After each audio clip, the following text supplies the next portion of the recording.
Kevin. So last session we picked back up at Fort Una, waking up in Ben's old home. Archdruid Kaga was there, and our party let her and Ben have a little heart-to-heart as she finally found out who Ben used to be before he was reborn. When the cheers were over, Kaga went over her plans to help contact those on Valen's list and get you all in a room together eventually with them to talk things out. She then took you back towards the dome so you could finally go in and talk to the queens. After contacting Puck, you were sent a guide. Her name was the Lady Muriel, the Mirror Walker, a Shadir Kai noble from the Sealy Court and one of the newly appointed wardens of the Fey Refuge. After the introductions were done, she gave our party 2 gifts from Queen Titania.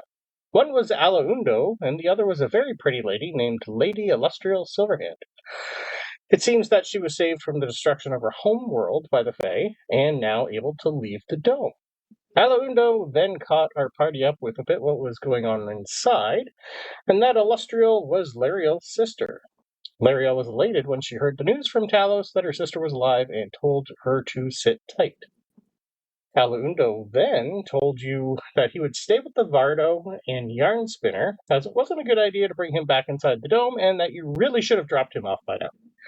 It seems that some of the Fae are not happy with something about Yarn Spinner, but you all put that aside for later. So you said goodbye and to those staying behind and followed the Lady Muriel inside. She had some sort of mirror that was able to see all the hidden safe paths of the Fey Refuge and how to find and get past some of the more dangerous domains of delight and domains of dread. She also told you about how the queens in the Archfey saved so many. The Feywild was sentient and was able to place most of the domains inside pocket dimensions and onto large arcs for transport. The first place they found themselves in was made of glass and metal, and it was also full of Warforged. It was a place called the Blooming Shard, the Glass Rose of Cray, from the world of Eberron. It was being rebuilt by someone called the Lord of Blades, who had been reprogrammed from a killing machine to a world-building machine. It was recreating a long-dead city to protect the last remaining dragon shards that were scattered about in the middle of the city. Talos then got to see some very well-made Warforged that came to say hi. Most of them seemed quite magical like him, and for the first time he felt welcome. But you were on a schedule and you had to keep moving. The Lady Muriel then found 2 paths for you to take, and you chose to go to the left. Left was a massive monument near the portal that brought all the Fae here. It was called the Monument of the Lost.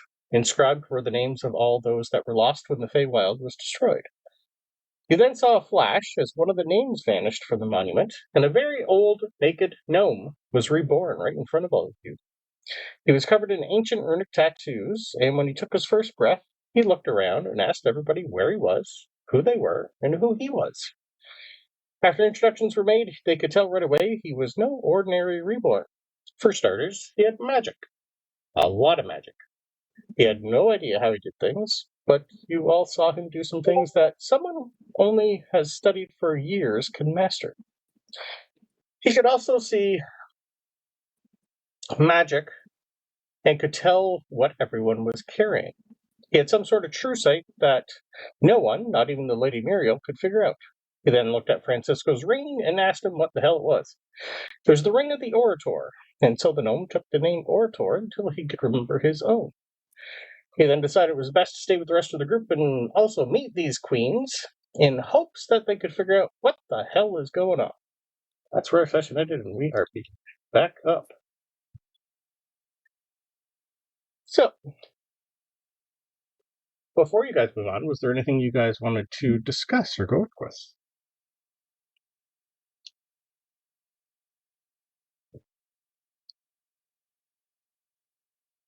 I'm seeing a lot of shaking heads. Just maybe a random question. The list of names and everything. Okay.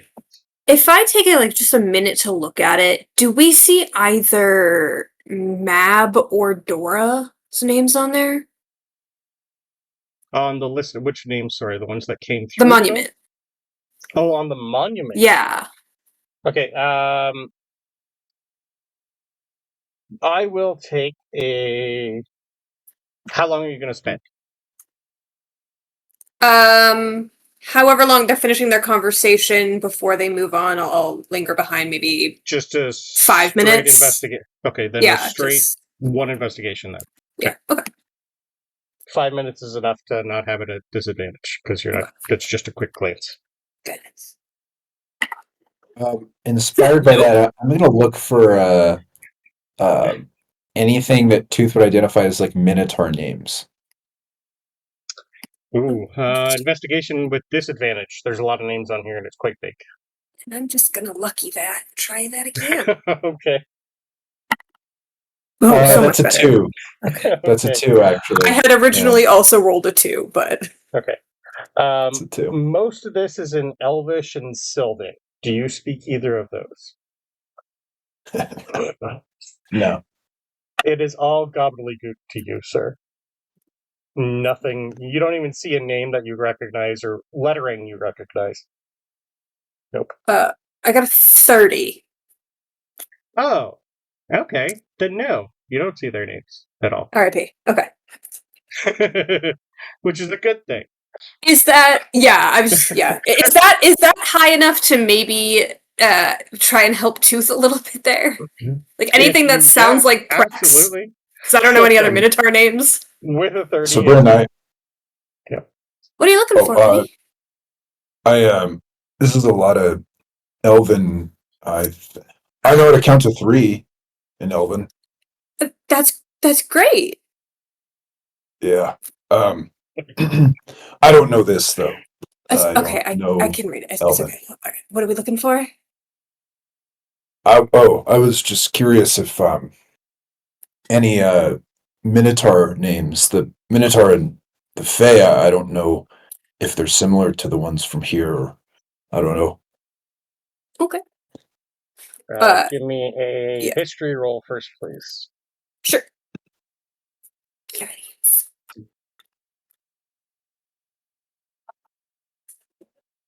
Not as good, but not terrible. I'll have to do math. 20, dirty 20. Okay, a dirty 20. At some point, it's probably going to take you a little bit more than 5 minutes because there are a lot of names here. You start to figure out that it's... All the names are basically... So if one specific city or something was lost, all the names of people who lived there are named. So it's kind of in order. Okay. So eventually you come across... Doesn't say what they are. It's just Clan Bloodhoof. Could be a Minotaur name. Could be a giant name. Could be bugbears. It's kind of hard to tell. Clan, what was it? What hoof? Bloodhoof. Bloodhoof. Yep. Tooth, this one says Clan Bloodhoof. It doesn't specifically say Minotaur, but it sounds like it, right? I mean, it really does. Stonehoof is a Prex, and I spoke with Kovac. So if it's hoof related, I mean. Well, I'll jot it down in my notes, and when we get to where we're going, maybe we can ask them if there's any left and see if they're Minotaurs, if you want to talk to them or something. Yeah, I was just curious. Thank you. Sure. Yeah, okay. I wouldn't have known how to my read that without you. Thank you. Yeah, I know some of it's not all in Elvish. Some of it's in Sylvan, but I can read that too, so it's okay. But if it was a Dwarvish, I'd be all set. But yeah. Yeah, I could read that. I mean, you can read that for sure. Yeah, that makes sense. Right. Yeah. Okay. Anyways, and I just kind of like start moving along because we've been looking at this for like 15 minutes now. Yeah, you'd be able to tell that. Yep. If you said there's like almost an order to the names. Yeah. When there was the flash and the name disappeared, did we see the rest of the names move up? No, it was kind of like. So is there now a blank spot where we can see where the name was? You wouldn't be able to tell, honestly. There's too many and it's too detailed. And it would have just probably shifted. all the names like over a little, just like hitting the delete button. So no. Shame. Yeah, you couldn't give me a nat 20. I'm still going to say you're not going to figure that one out.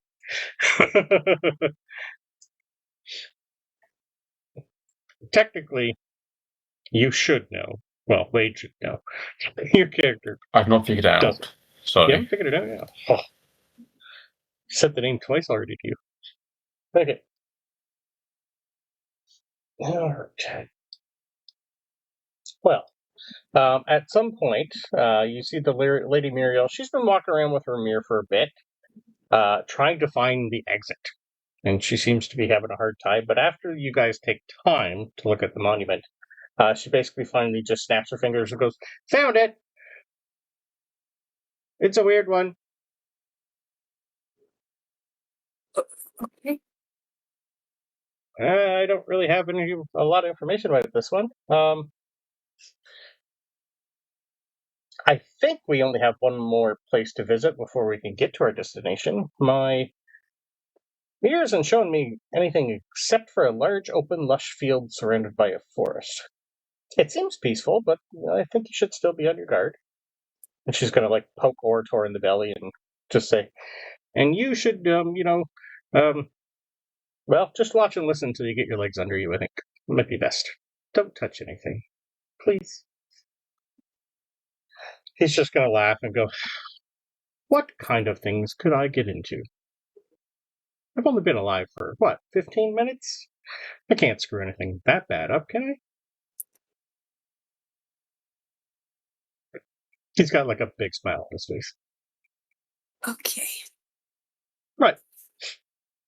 I telepathically tell Helga to watch his ass. Yeah, she's just looking at it and going, "It's a nice ass. He's a little..." No, Helga, that's not what I mean. Oh, sorry. No, Helga, that's... I Yeah, don't... where our I minds just mean... usually go. That's what I thought we were talking about. Okay, I just meant he looks like he's gonna do something suspicious. Just... That's all we all do. Yeah, but we don't know him. He's not part of our crew. So that's like Oh. outside suspicious. Yeah, That's but worse.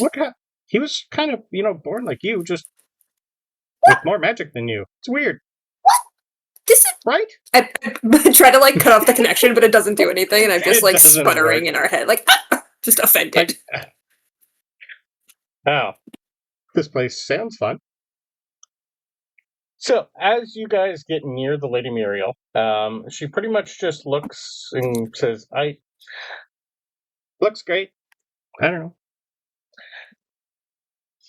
So, Oh. as you guys start walking forward towards the path that she shows you, I'm going to move your screens. You get to the butterfly fields.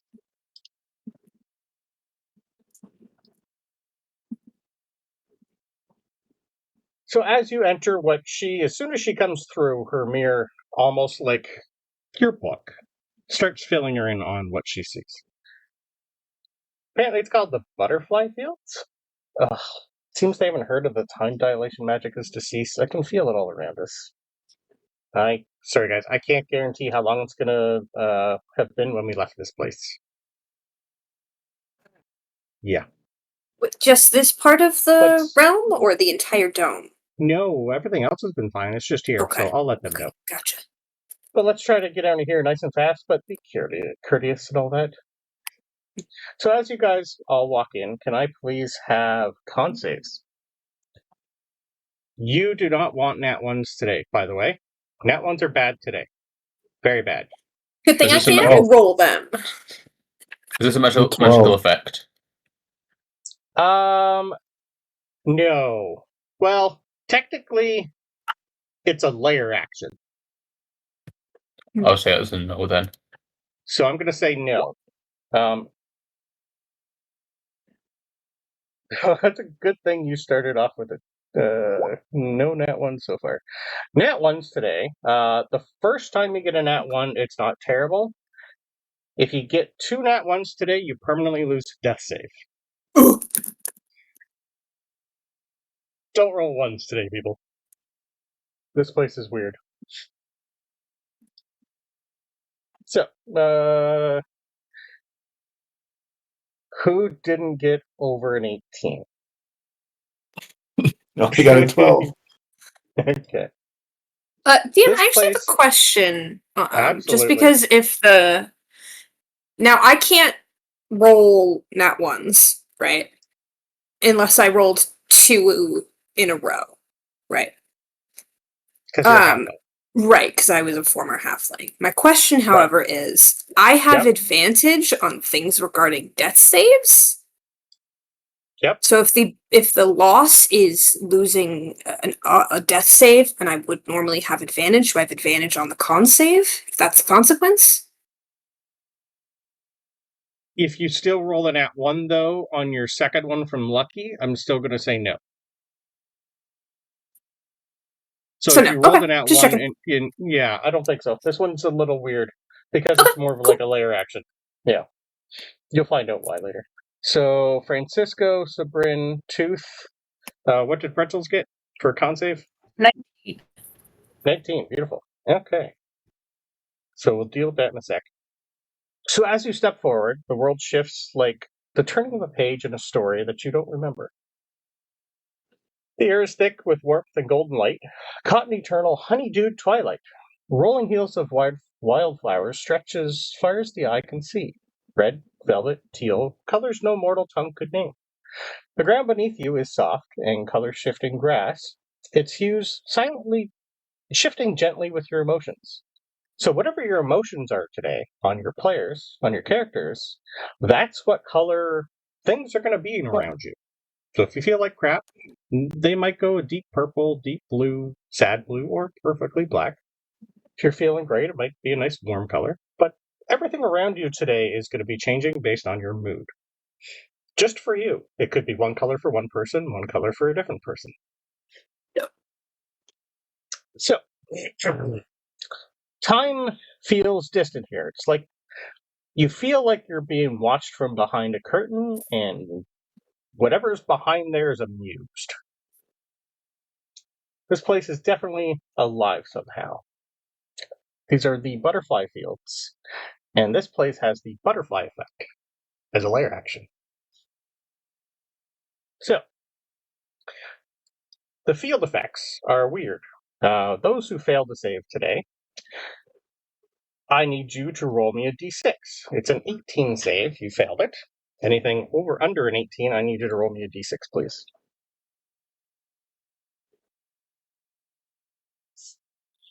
This is just from stepping through. 3. Okay, a 2. 3. Okay, so we'll start with Tooth. Tooth. As you walk through and notice a bunch of weird things, you sprout. Your shadow pretty much starts to envelop you and sprouts wings like a butterfly. You can fly for 1 minute. Sabryn, you get your own personal band that's going to be playing a personal soundtrack for you during combat. Amazing. Okay. What did Francisco roll? 3. Oh, sorry, a 3? You also rolled a 3? We both got a You 3, get yeah. You get the same thing. You get your own personal Bard band if soundtrack, you let's in combat. go!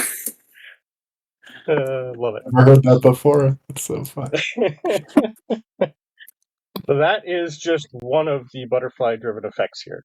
We're going to be doing in-game, every hour we're doing con saves or wisdom saves. It's going to be fun. Okay.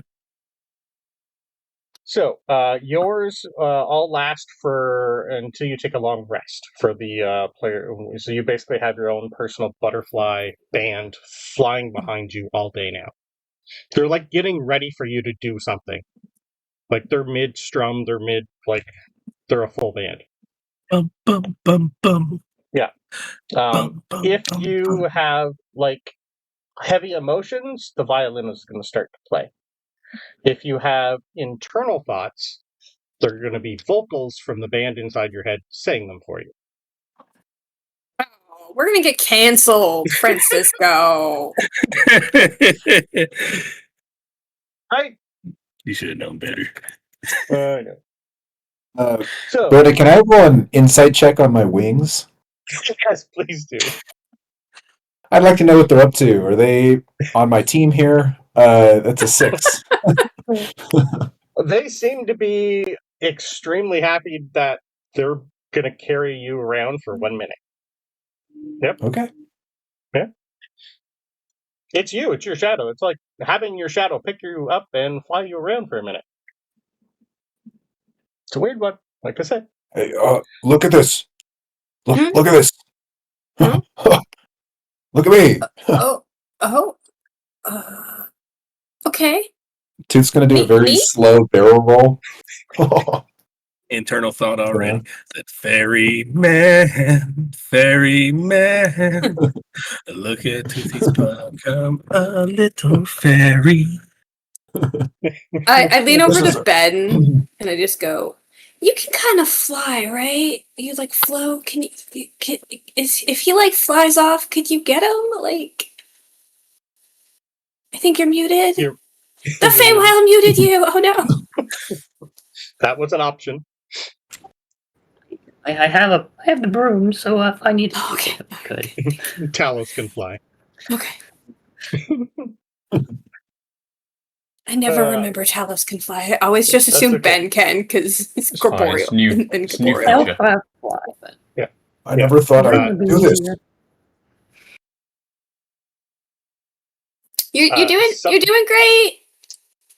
Some of these effects, I don't know how they're going to happen and work with Talos as being a Warforged. I haven't figured that part out yet. I pretty It'll be much did all fine. this, and then I went, we'll figure this out later. Can a Warforged trip balls? I don't know. But we will try. So, you'll be able to notice that after a minute, the Lady Muriel and Orator are pretty much just walking around going, what is going on with these people? It seems they're not affected by any of this for some reason. And they're just going, oh. It takes the Lady Muriel a little bit to figure it out. You guys weren't born here. You're not used to the aspects of being in the actual Feywild. Today might be a little challenging, but I don't think anything's going to be permanent. So until I learn more, let's just try to get used to it. You guys are okay? You seem a little pretty good. Tooth, you're flying. That might happen a lot today. If you're okay with that. Know when that minute is over because Tooth is falling to the ground. It's okay. How Tooth high is up like- did you like- go? I would say Tooth's going to be about 10 feet off the ground. Oh, 10 feet, that's fine. Just give me a deck save to see if you land prone. As I see him falling, I just go, Ben! Yeah, that's Ben that's a just 20. keeps holding the broom. Tooth is going to land on his feet. You're gonna land as soon There you as go. like you have a broom from Ben like underneath you, and you land on the broom, and the broom goes on the ground. Okay. The music for a minute had been like dun dun dun, and Yeah, it kind of calmed down because he was like 10 feet off the ground. Wildly overreacted to this. Yep. Okay, all right, we're good. Anyways, just keeps going. Okay. Right. Well, that was interesting. Shall we move on? Okay. Yeah. She's gonna say. So, can I have perception rolls from everybody, please, as you start walking down this path? Perception. Yeah. My greatest skill. 19. No, 19 as well. Talos, yeah. This isn't something your passive is going to catch. That's why I'd rather have. Well, it is, but I want you to like try and pay attention. 24. Talos. Okay. Pretty much anyone over a 15 is going to understand the environmental effects here are weird. So as you walk, you're going to notice like you walk past something that's orange, and you think it's laughing at you. Or you see something that's the color blue, and you think it's trying to hug you as you start walking. The immediate environmental effects, colors begin to speak, vibrate, or drip. The ground feels soft and bouncy like you're on a trampoline all the time. With every few steps, you might lift off the ground for 1d4 rounds and then slowly get back down to the ground. So that kind of atmosphere in this place. And as you start walking, can I have a wisdom save from everybody, please? Good boy. This is where turning into a Yeah, paladin. the other one was supposed to be my good one. Yep. Oh, fuck you. Okay. Not Oh, one. actually, that's not bad. 18. Okay. +1 for 2, Huh? but a nat 1. It's a nat 1. We got a nat 1. Ha ha ha. Okay. This is a DC 15, so just let me know who fails the 15. I failed, but not on that one. Oh, Okay. I didn't roll for Helga yet. Sorry. I failed with a 6. Okay. Helga also got a 13. So 2 We both 13s, failed. a nat 1. Guys, it's Yeah. bad when Francisco does better. I'm- Come on. Can I use my inspiration to reroll that? This is a layer effect. I'm going to say No. I'll leave it up to Okay. the group. But, Yeah. Yeah, That's I'm a okay with yeah. that. It's just like a lucky. Yeah, by all means. All right. If you have it, burn I'm Yeah, if you have it. pretty worried about Yeah. this. Go Oh, for a it, 4. buddy. That's a Okay. 4. Still fail. It's not in that one. It's not Not a a nat nat 1. 1. Brandon really hyped up First those nat- nat 1s. It's the second nat 1. The first one's interesting. right. Anytime you do a nat 1, there's a permanent effect in the butterfly fields today that will last the campaign. They're not Ooh, terrible. They're okay. just silly. They're pretty silly fun. So, those who failed the wisdom save, can I have a D? What do I need? D10, please.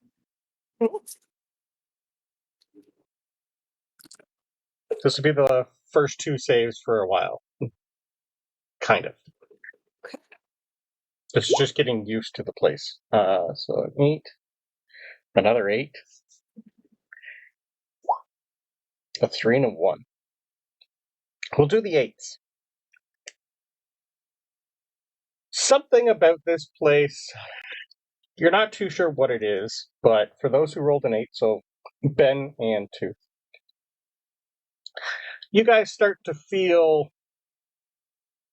yeah, this place is pretty neat. You know what? I could rule this place.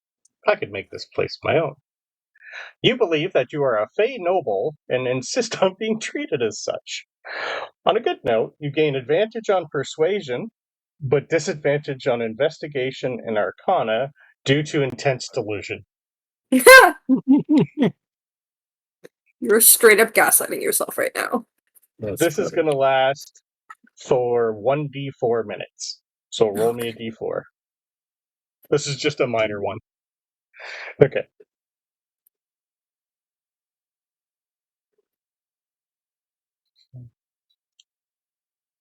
That's 4 minutes. Okay. So Ben for 1 minute and Tooth for 4 minutes. You are under a Fey facade.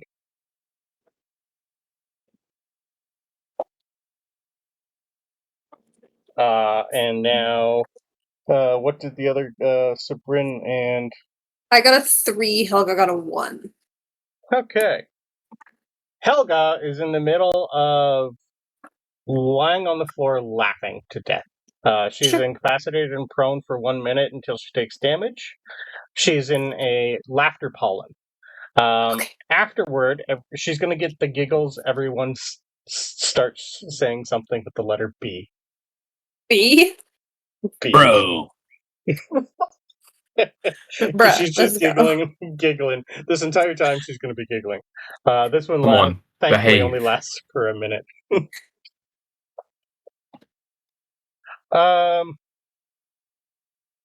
Oh, okay. Well, Sabryn, this is a different one for you.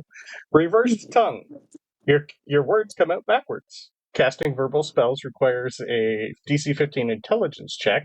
Communication is nearly impossible without magic or creativity. Roll me a d4. Backwards, like You're they're Yoda. spelled backwards, or like if you said help Uh, me, it would be me help. Yes. Okay. Before 3. Okay. For 3 minutes, every time you talk is backwards. And if you try to cast a spell, you need an intelligence check. Cool.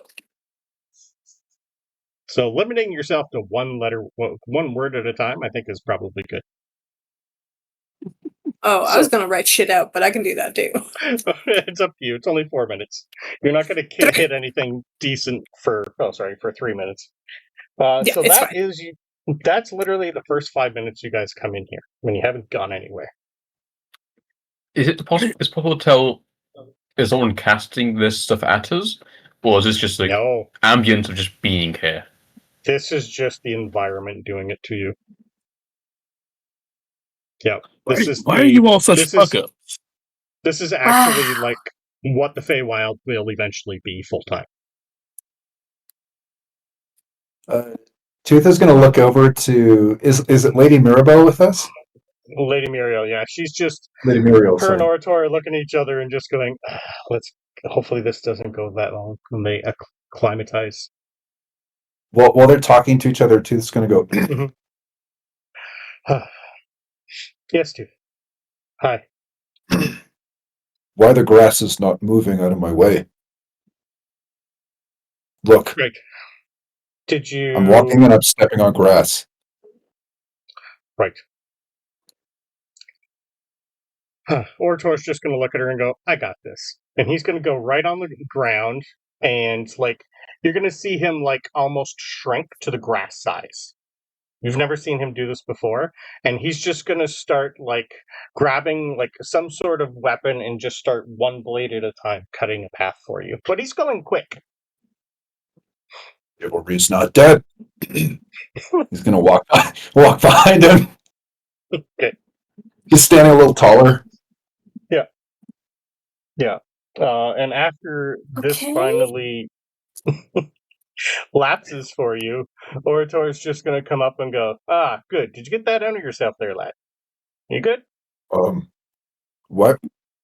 Why I don't are you know. down I didn't there? know What did I didn't know I could do that until I thought about it. So we're I've both never learning even- stuff today. That was I've what? never even... I don't know. I don't know either, but I like this place. Okay. I don't know why I Is your said mind- that. I don't know either, but I didn't really want to get in your way. I prefer the wings. Well, maybe get them back. Perfect.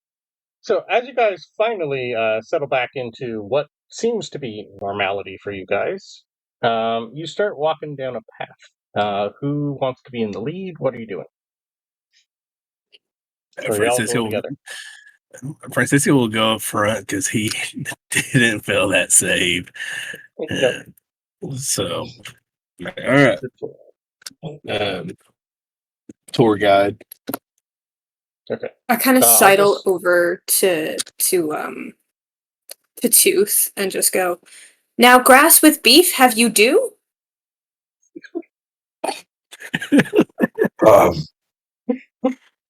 Is this while I'm still in the effect of the Lord? No, mine symbol? lasts longer. Oh, yours lasts longer. Are you... is that a language thing that I don't know? Probably. I don't know how to answer you. I'm sorry. Okay, you are? Hey, I don't talk like that. I might not be as smart as all of you, but I don't know what you're doing. Helga's going to walk up to you and go, I think she got hurt in the brain somehow. Oh, like my... Yeah. In her head, she's Sorry. talking bass backwards too, so I don't know what's going on here. Okay, yeah. Did she Okay, laugh at yeah. herself for saying ass backwards? It's true. Hers is only a That's minute, fine. so she's Aw. fine again.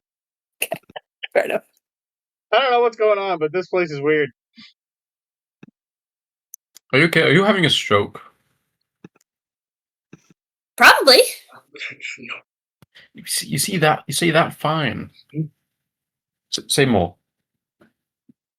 More say? Can I do a medical check to see if she's having a stroke? Yes, please. Give me a medicine check. How do we please. roll for fantasy stroke? Medicine check. Fantasy stroke is something different. Something It's possible. special only for yourself. Yeah, you're not really the best at knowing If you're doing it what wrong, to do. maybe. But a 9, yeah, it's possible. I don't know why I checked. I don't know what I'd do if you were having one. Go beyond, and I just keep walking, following Francisco.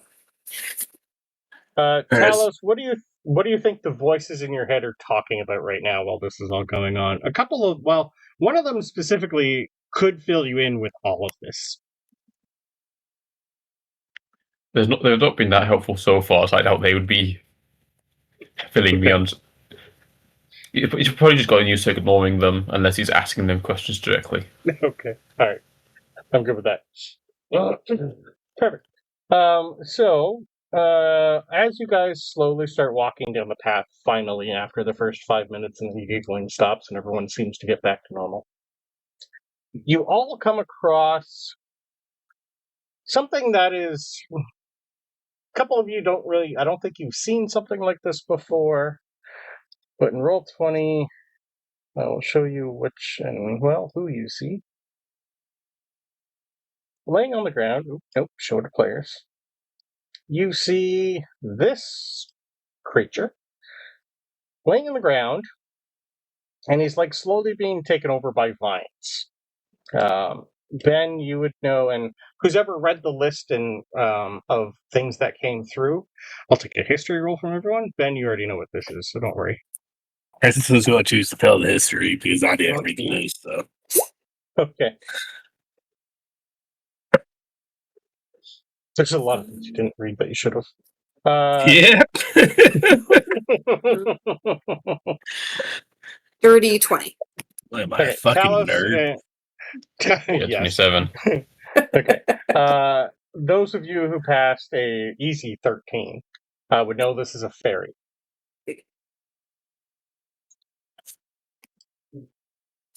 And you're just After... Yep. Sorry. Right in between the 2 minutes before we come up upon this fairy guy, I would have just sidled back over to Tooth, and after mine had run out, and just been like, I don't know what that was. I was just trying to ask you if you had beef with grass now because you were yelling at it, but I'm guessing it was just the place. I don't know what that was. Sorry. I was confused, but I think it was explained to me. So I think I also did something strange. So I don't want to spend much time here. I don't think I'm very good at whatever this place is. Okay, well, we'll try and make our way up quickly.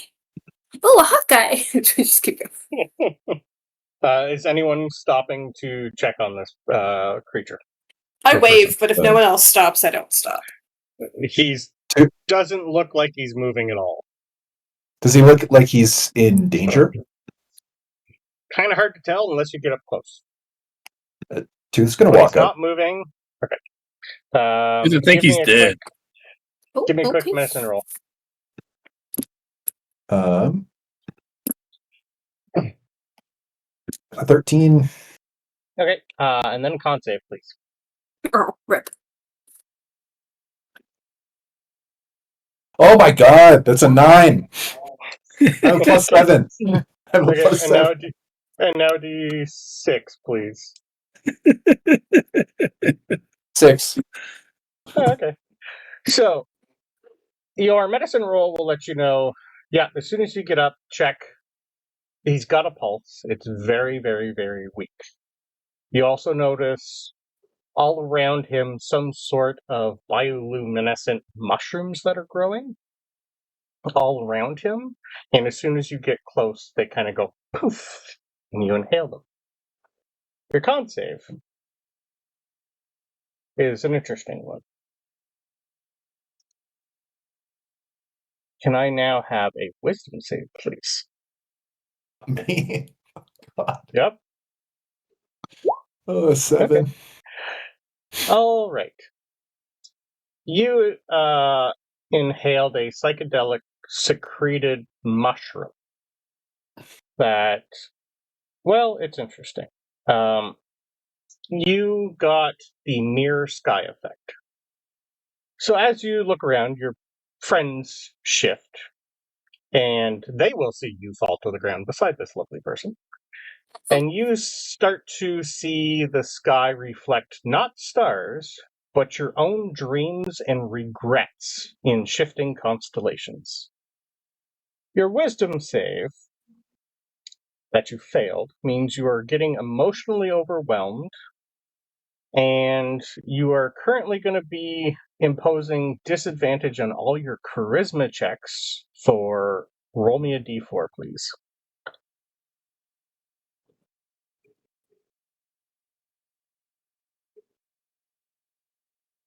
Or For 4 weeks.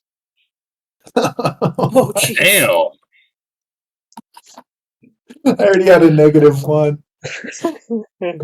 Okay, So, thankfully, it's not a full effect. This is only going to last like 1 minute. So, I want to know what your dreams and regrets would show you as a constellation. okay, yeah, Tooth is falling back, and This place is weird. he's looking up, and he's seeing like a bunch of different snapshots from early life, and not so much from this journey, but like early life and his some of his time in early adulthood, and it's just a lot of him shame from not interacting with people, shame with for not being intelligent or good enough with his hands for his craftsman parents, him feeling like an outcast and being bullied, and he just feels inadequate, and he's getting emotional looking at all of it. Okay. Does he feel any shame about not flirting with Helga enough? Oh, he does. Okay, good call. So yeah, there aren't really shame things from a lot of the shame things from the campaign, but there are snapshots of Helga, and that he just there is shame there for not interacting with her in the way that he wishes he could. Okay. Perfect. That's true. For the next 4 weeks, anytime Tooth reflects on anything about your past of what you just said and saw, you weep incontrollably. Oh, Oh God. Which is going to So give you that's- your disadvantage. Okay, so a disadvantage on charisma checks for 4 weeks. That Only about what you just saw. related, So every time he looks at Helga now, related to what I just saw. Okay, kind of an RP decision of what's related or unrelated. I'm Yes, guessing. Okay, pretty much. this Every is now and saved then. in the It doesn't character have to sheet. be a lot. Yeah. Yeah. And after about a minute, you guys see him, like, he hit the floor hard. Like, this was yeah, I mean, as soon as he dropped, I'm running over. Okay, I'll take a medicine roll, please. Sure. And then a con save. Oh God, Is medicine? I should be passing the con save. 18 for medicine. Okay. That's enough to know he's not in trouble. He's breathing. And there's definitely something about the fairy that kind of, as soon as he got touched, transferred over to him. So that's enough for you to know that you probably shouldn't touch him. Do you think you touched him?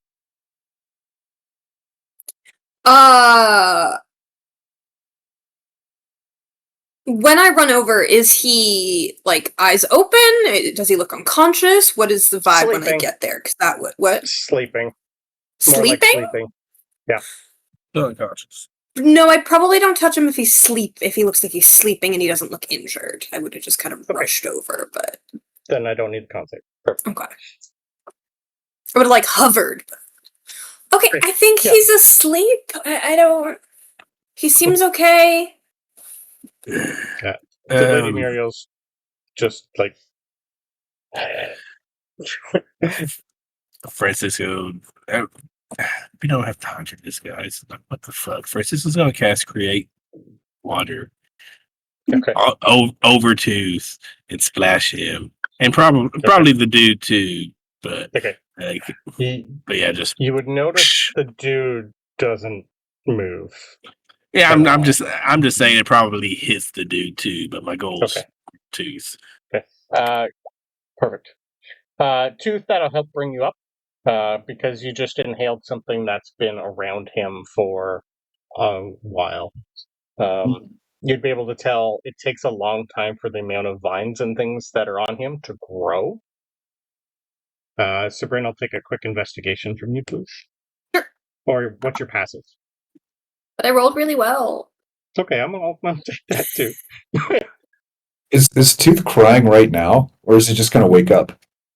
You just pretty much wake up and shake it off, but you do remember what just happened. Like, that felt like you were in there for like at least a week. Oh my God. Yeah. Whoa. You find an empty vial, Sabryn, near the ferry. Don't touch him. Don't touch him. Nobody touch him. Oh, I didn't even. Oh. We gotta help him. We can't touch him. Do we have to? It's not pleasant. It's not good in there. I think he's... Can I look at the other guy? Is he dead? No. No, he's also sleeping? Content. Okay. Yep. I don't know, Tooth. He seems kind of fine. He seems kind of happy. Tooth's gonna roll it's empty. An insight as well on him. Okay, sure. A 15.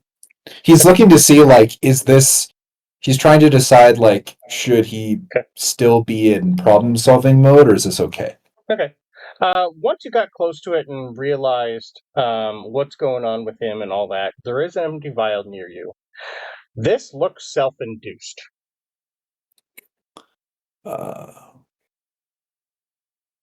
You just got a drop. He drank the vial. I think this might be like a drugs thing, Tooth? That maybe it just affected you badly because you're not from here? People Lady here Muriel's just going, weird. Yeah, I think I'm getting the hang of what this place is like. You feeling okay, buddy? He looks happy. Not. I gotta stay on the path. I gotta deep breaths, and I gotta get through this place. Okay, all right. This is, here. Let me see. I'm gonna try and cast. I thought he needed help. Calm emotions on Tooth. Okay. See if I can help him out because he seems like he's kind of emotional right now. He's flustered. Yeah. Yep. He's flustered. Yeah. I'm gonna cast calm emotions on him. Technically, you can try to. Yeah. You did roll the worst out of all of them, just to let you know. Avoid it if you want to. It is a charisma save, though. So. No. Tooth's not gonna try to. Tooth trusts you. He's not gonna try to avoid it, and he's gonna actually start to like do.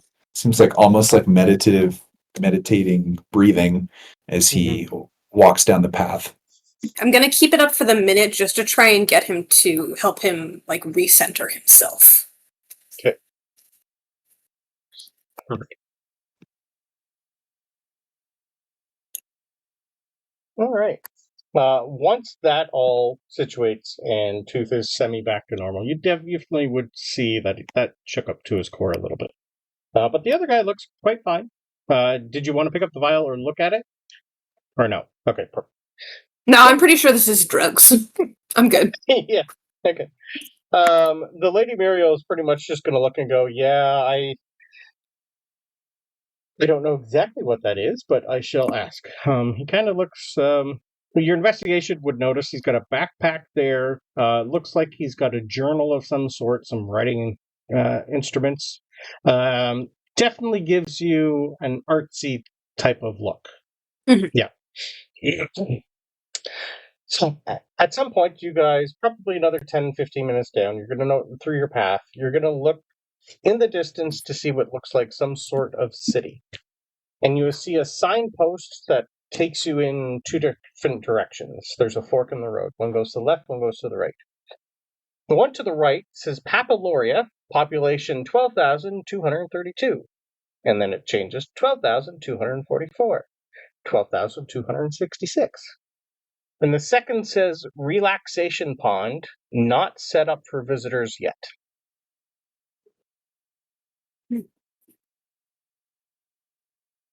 Why do they need a relaxation pond if they're clearly, doing each other? I just kind of point to the sign that keeps going up. Yeah. That scene. Okay, anyways. Sometimes that's hard work. There, Sabryn. Oh, okay, I'm going to take your word for this one, but I guess if it's not open, we should go to the city? Yeah. I look at the lady, just in case she knows. Yeah, she's like looking down both paths and going, the exit's towards the city. I don't know what's down the other end. It's not giving me city. anything, sorry. City. Okay. Yeah. The city? Okay. Now I do pat Happy Tooth Laura. on the Happy shoulder. Laura. Just in case that transfers it, but I do pat him on the shoulder. Okay. She's just going to look at the sign, look at this. Eventually the population goes from 12,266 to 12,000. And then it slowly goes back up, and then you lose 100. And then you gain 200. This is quick and instant. It's weird. Eventually, you guys, after 25 to 30 minutes, you crest a hill, and you finally see Papaloria in the distance. Ignore the fact that it says the Flutterwind Market twice. I don't know why they choose to do that, but it does. So, you haven't hit your first hour in here yet, but you've been traveling for at least 40 minutes. At the entrance of this weird, wacky place, I'll go sitting here. Nestled in the golden bloom of the butterfly fields, Papaloria shimmers like a dream caught in sunlight. The city is woven into the living tapestry of the land. Its towers rise from hollowed stems of colossal wildflowers. Its winding paths are stitched together with silk spun by dreaming caterpillars. The air here is warm with the scent of nectar, and always alive with a slow swirl of butterflies, their wings painting trails of color and calm. As you slowly start to walk, you're going to be noticing you're walking on butterflies that make up the path. That could be why the population changes a lot. It could include the butterflies.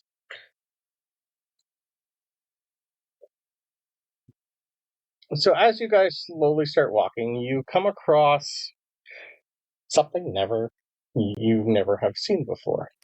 There's a guard at the front entrance, and you get to see this. You won't know what it is, and I didn't enjoy making it, but there you go. It could be worse. Minotaur. They get worse. Oh, They get God. worse. So, yeah. I bet it He sucks to wipe his ass. I'll stick this in Discord for our viewer. That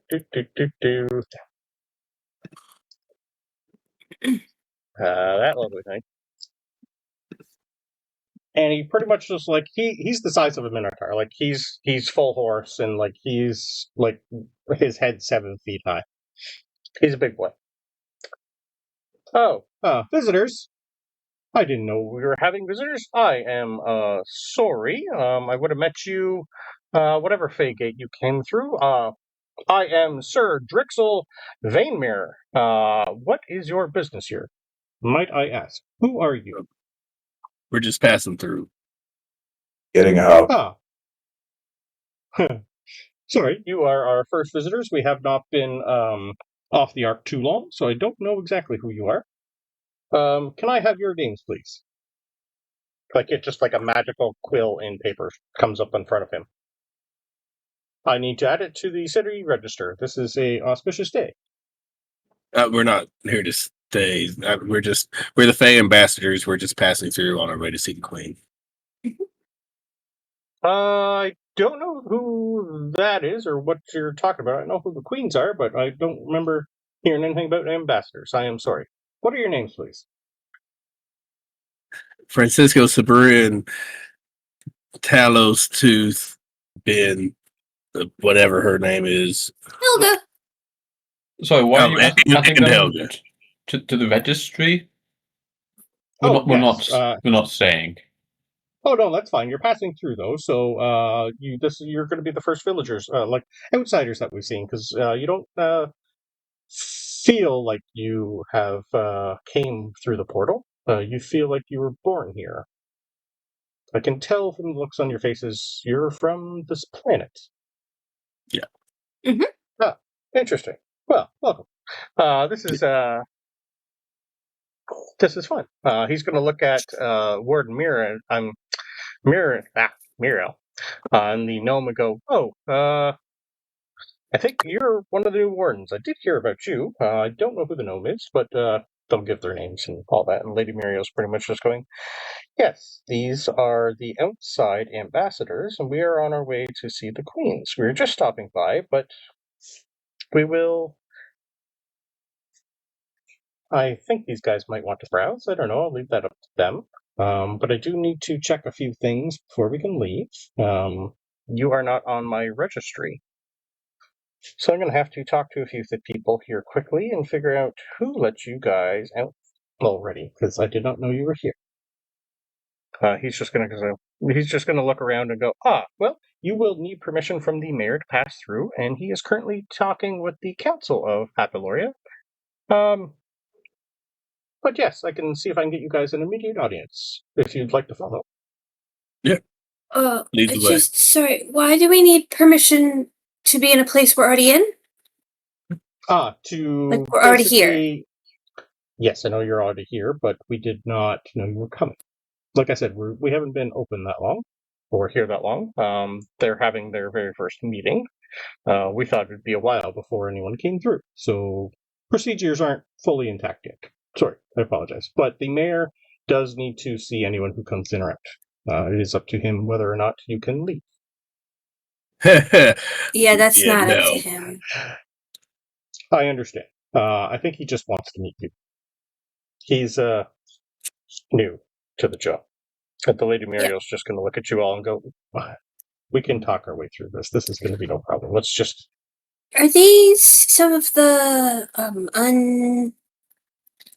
I do not know yet. The court list? Yes, some of the uncourt lists? It is possible, yes. Until I talk to their leaders, I honestly don't know. I've never heard of these people or this place before, so... Well, if this takes too long, Tooth doesn't like it here, so we'll just go if it takes too long. I will try and find the path down here as soon as I can. Okay. One question for you. There is a man with wings. He is covered in vines. It looks like he drank something himself. Yes. Is that person okay? Well, I believe he should be fine. Yes. He's an interesting one for sure. He spends most of his time there. Don't worry too much about him. His name is Delalore the Poet. He's probably ingested something that's going to let him... Well, he's a poet, so they're a little weird. You'll get the hang of that around here. He's just going to probably sleep for 2 to 3 months, dream a whole bunch of things, and then he's quite a good poet. So when he comes to, I think he'll be busy for the next 2 or 3 years writing a whole bunch of verses. Yep. That's normal around here. It's not for everybody. But anyway, come on in. I will take you to the market where the shops are, so you can sit around there and take a look and gander while I go talk to the mayor for you. I will take the Lady Muriel with me, and you guys can sit and enjoy the town. Hopefully it won't take too long. Sounds good. Perfect. Excellent. Come on through. So, as you guys enter the fun town, you will notice that it is inhabited by a lot of weird creatures. Some fairies, pixies, dryads. Not as many of the centaurs with butterfly wings. The ones that you see pretty much look to be guards of some sort. The majority in here are... have you met an Eladrian yet? I don't think you have. Kind of like elves, but they're covered in like different colored leaves for hair and part of their skin. They're very nature-based elves. The odd elf in here, but for the most part, it's creatures you've never seen before, of a variety of size. And off in the distance, you see what looks to be one large milkweed. It's like one large weed itself in the middle of a field on top of a hill. And it looks like there's something up there, but other than that, it's kind of hard to tell from the base of the city itself. The city is fairly big. Does look like it houses quite a bit, but you'd be able to tell that, yeah, they haven't really finished unpacking yet. There's shops that are still closed, but there are shops.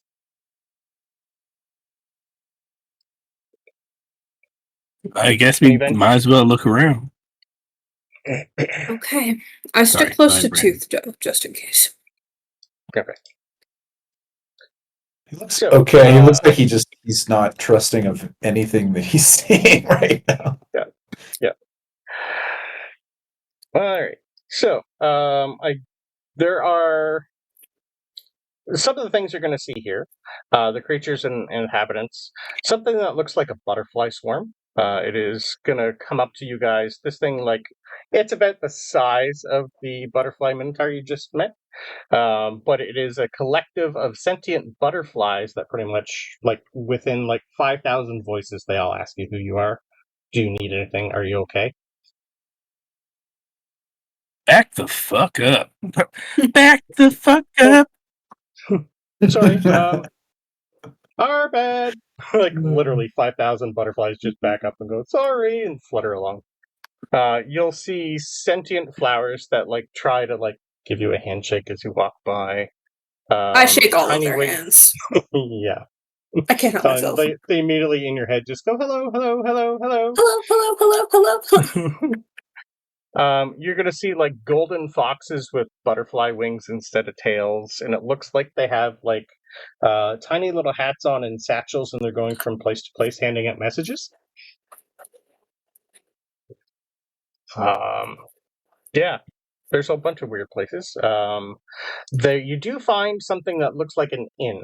It is called the Lays Flutter Lounge, a tea garden and inn. There's also other different types of shops, so it all depends on what you guys are looking for. There's places to buy food. There looks like a bookstore. Kind of looked like a little knick and knack store. There's a musical instrument and spell boutique. Yeah. You do see that big Flutter place went into a store, and it looks like they're the shopkeeper. I stare longingly at the bookstore, but I don't want to leave Tooth, so... Yeah. So, what was the store name of the list I gave you? Honeydrop Hollow. That's what it was. There's a store called the Honeydrop Hollow, which looks to have a whole bunch of weird... It's like a general store. So, anywhere you want to go, Tooth, or do you just want to find one of the outdoor cafes or something and sit and wait, or how you feeling? I can. I'm alright. I can stick with any of you guys if you want. I saw you looking at that the bookstore. I'm not going to pick anything up, but I'll go with you. Okay, Talos, there's a bookstore. Do you want to come? Yes, why not? Okay. Oh wait, do we have any Fae money? What do they use for money here? Do I know from reading the culture book what they might use for money here? It could be... Everything's really different. It could be a money-based, it could be barter-based, it could just be... It's hard to tell. They could feed off your emotions. Okay. They could take a memory. Okay, They it could depends. take something... Yeah. Depends who you talk to and where you are. I kind of drag the two of them and Helga and anyone else who wants to come to the bookstore. Okay. Nerds. Nerds. Okay. Anyone not going to the Nerds. bookstore? Anyone else going elsewhere? Francisco. Okay. Francisco? I mean, Francisco's going to wander around, and AJ wants to go into the special items and oddities. Yep. Sounds good. Because there's something I want there, because it sounds like fun. Okay. All right. So let's start off with Francisco then, because he'll be the easiest, because Brendan didn't create books. That's the one part I forgot. The I bookstore? thought I did. No, there's a bookstore, but I didn't create okay. books that you're gonna find. Brandon. I'll come up with stuff for you. Don't worry. Honestly, I thought the bookstore was going to be the spell scrolls and songs. Are you looking at a list? Is there a list somewhere? Yeah. Yeah, he put it on a list at the end of the last session. Oh, I don't read. Okay, continue. Give it 2 weeks. 100%. Did not do it. Okay, there we go. That's right. That's the Honey Drop Hollow. That's pretty much your bread and butter where you're going to find most things. I didn't include books, I don't think. The bookstore would be the Do Note and Thread. I don't even know how much money I have. I don't know, I've got a lot. Yeah, the Do Note and Thread. It is a little bit of everything. It's a musical instrument, it's a spell boutique, and it does have books. It is ran by Thistlewim Brightstep, a satyr that kind of looks more fey than Puck does. But definitely you would know what a satyr is, because it kind of looks like Puck. So what were you looking at, Francisco? As you come into the Honey Drop Hollow. Yep. Honey Drop Hollow. He's gonna walk in and he's kind of just window shopping to begin with. And within here there's a couple things that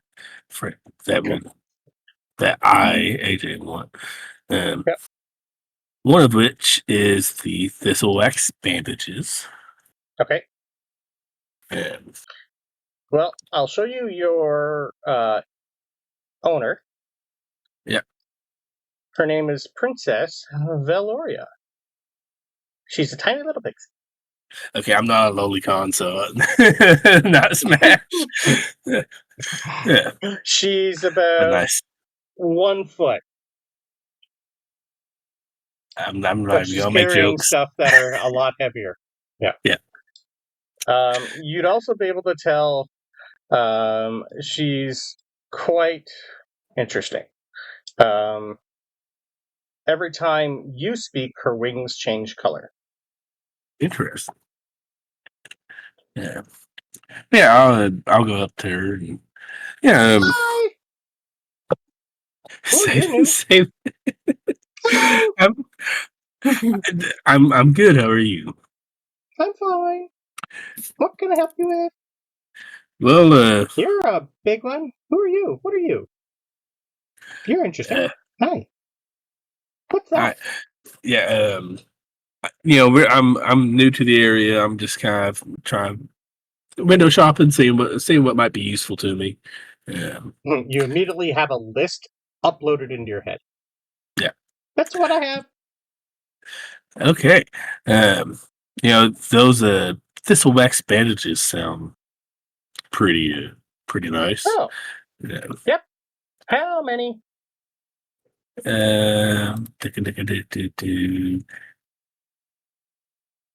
Let's say 5 of them. Okay, 1 second.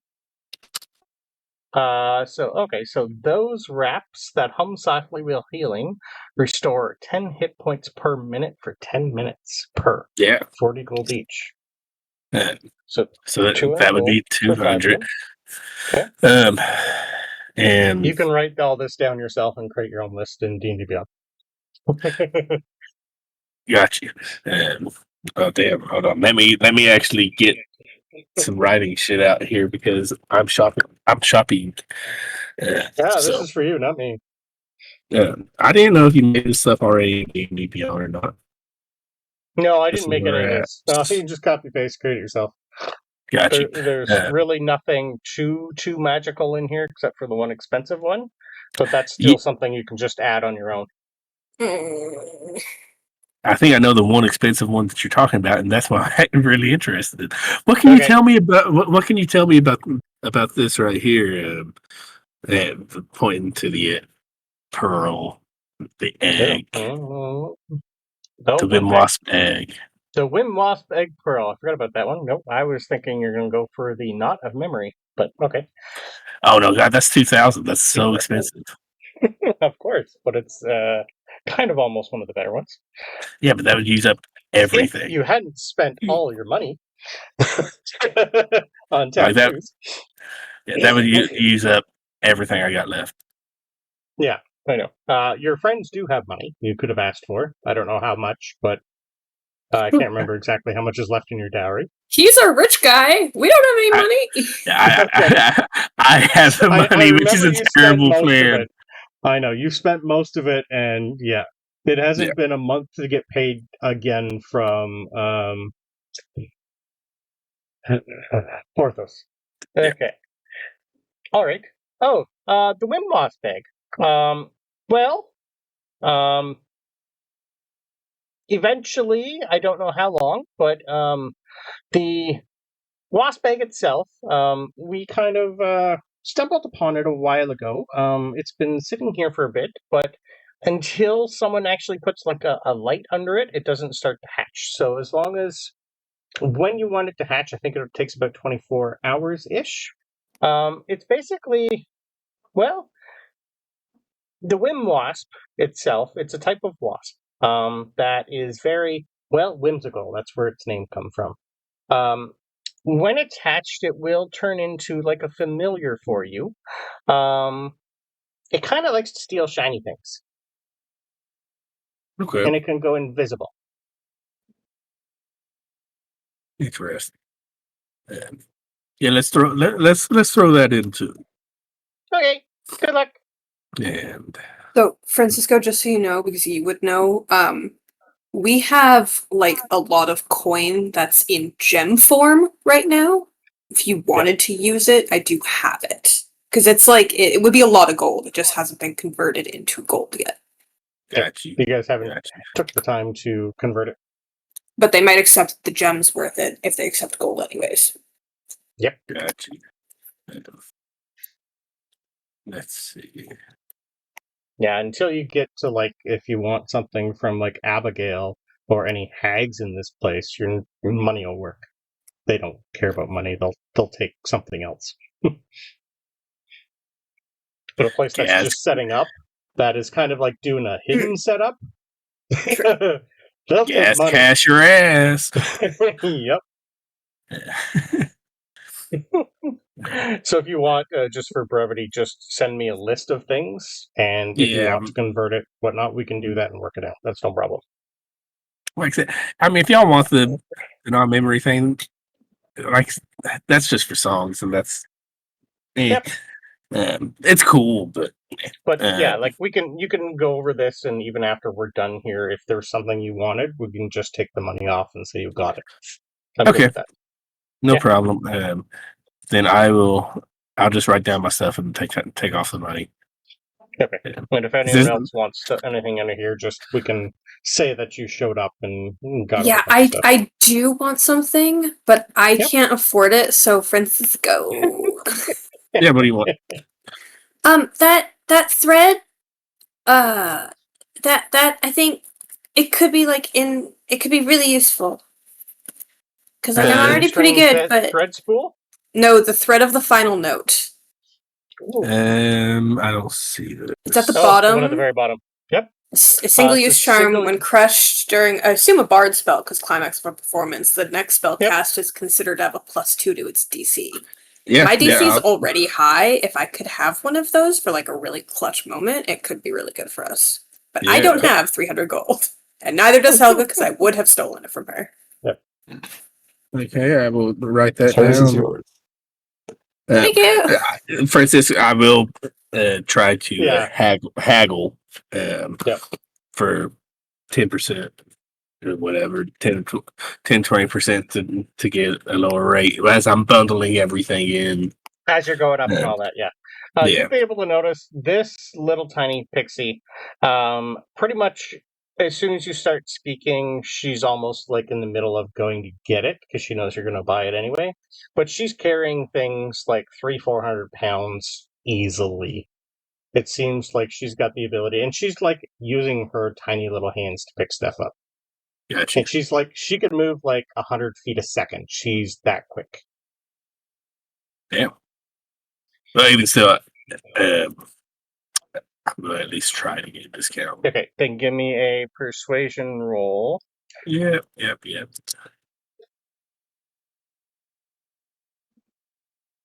Oh, fuck you. That one. Oh. Okay, sir. That's That count as a the nat one on persuasion the roll. thing? No, that's only on the con saves. Yeah, but still. We're in the middle of setting up, so prices are actually cheaper than they should be right now because I'm setting up. So technically, you're already getting the sale price. I just haven't actually made the sale price sign. Sorry. Got you. Okay. This is like our grand opening, and you're my first customer. Should get more of a discount for that, but fine, whatever. You are. Yeah, just box it up. I'll take it with me. Okay. Would you like paper, plastic, or a crate? Or No, that's all I got right now. Yeah, just put it all in a crate. I've got some friends. Okay. I've got some associates who will be coming this way too. So. Oh, okay, that's fine. The crate itself will take anything it needs, and you can just shove it in. It's got legs. It'll be fine. Okay. Yeah.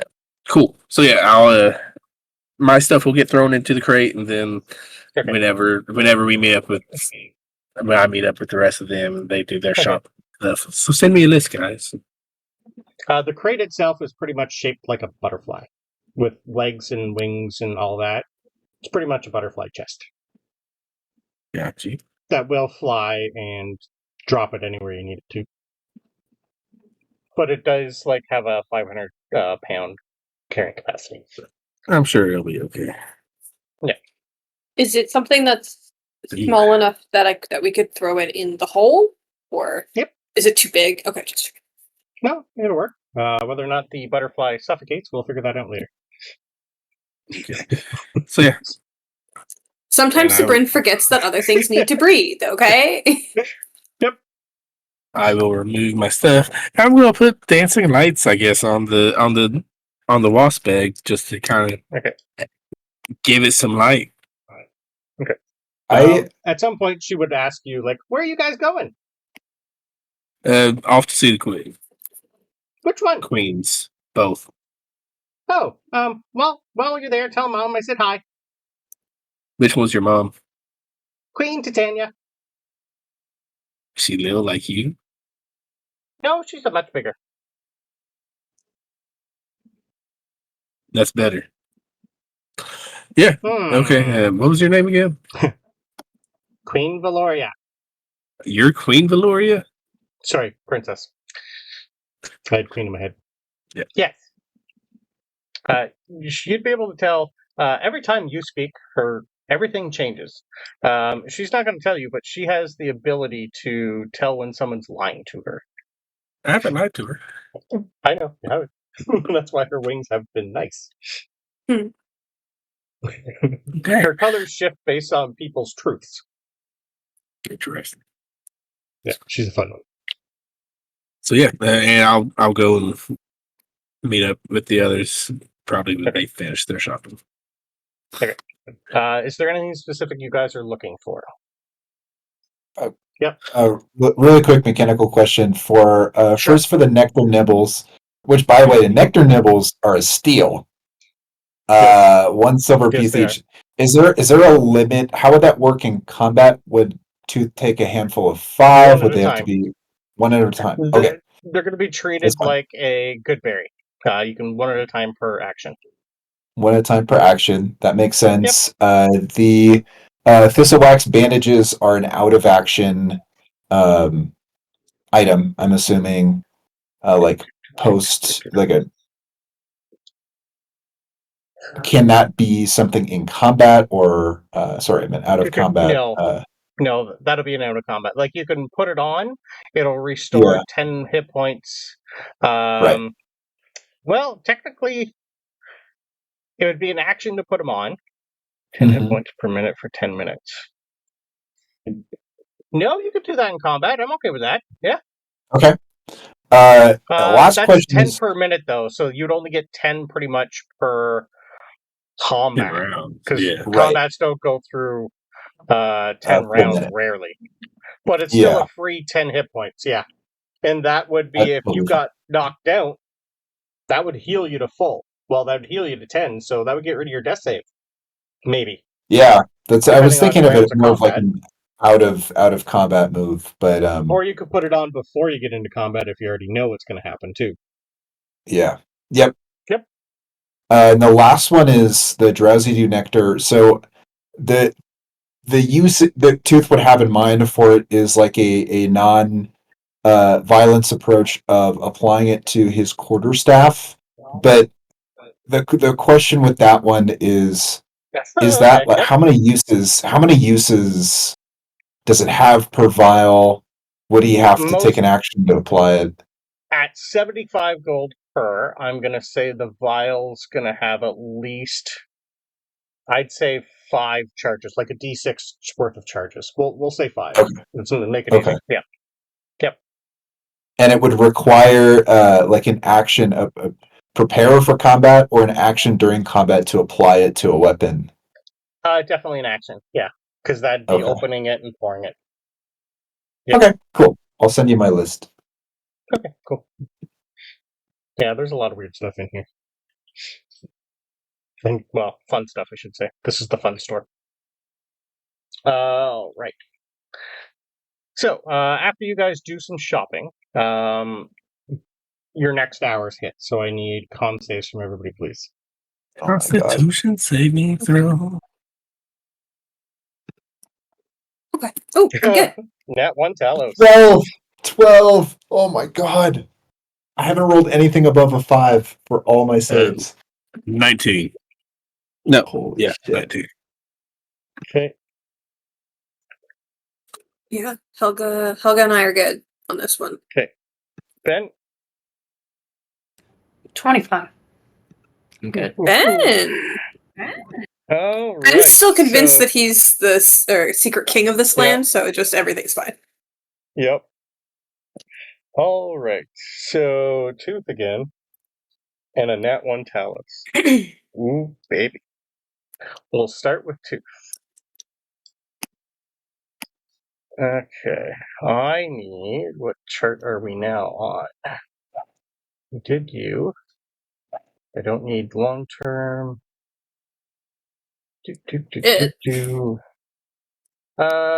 Let's do a temporary fate mutation for this time. For Tooth. Roll me a D4, please.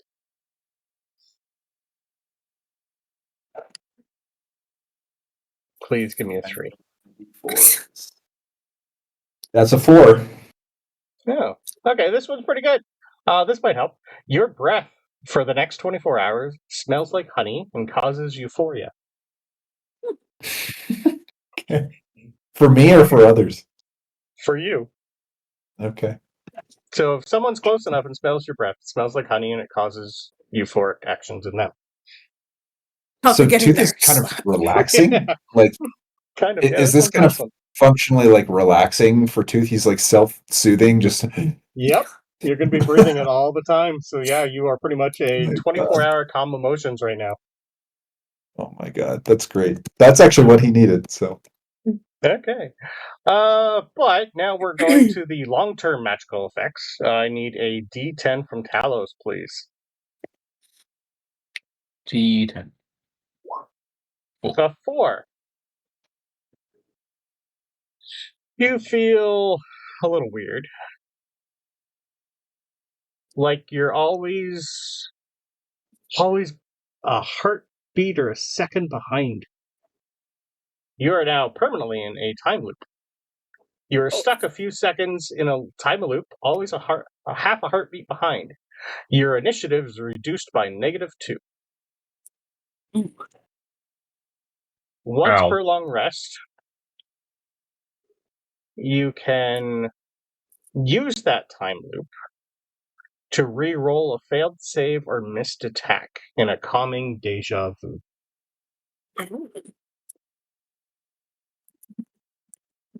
You got one of the good nat 1 rolls. I'll put that in Discord for you. How long But does your this initiative, last? This one's permanent, sir.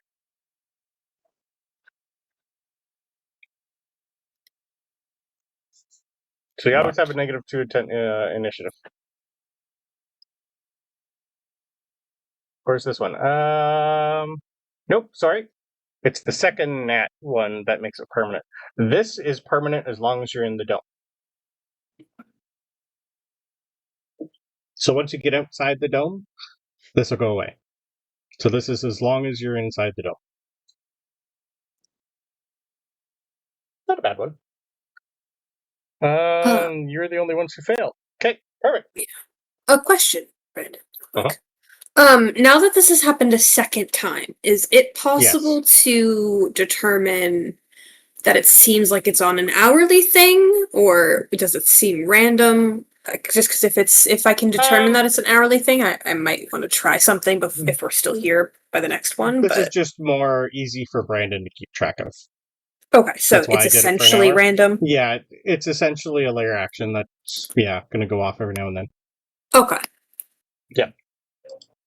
Is there any way to try and get a tingle of warning to try something?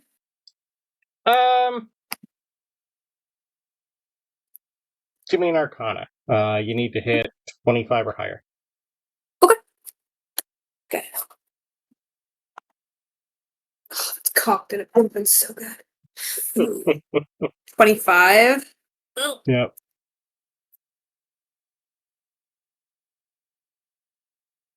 Just short. But I don't want to use my last lucky. So I'll take the L on this one. Okay. Oh, unless actually.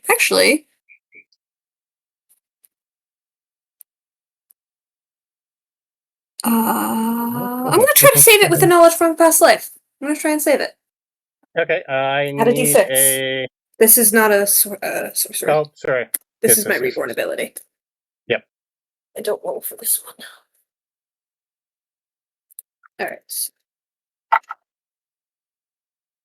So 26. You definitely get your hair stands on end the second before. Yeah. So I will let you do a perception roll before it goes off. Okay, thank you. Yep. Perfect. So after your shopping, if there's anything else you guys want, if you're looking for a book specifically, let me know. I will come up with something for you.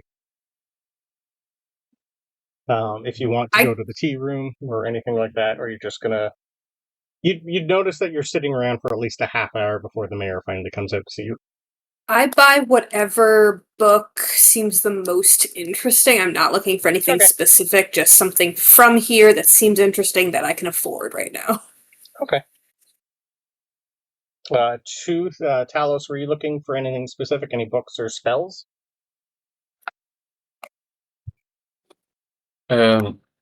Music player? I don't know. Talos, maybe.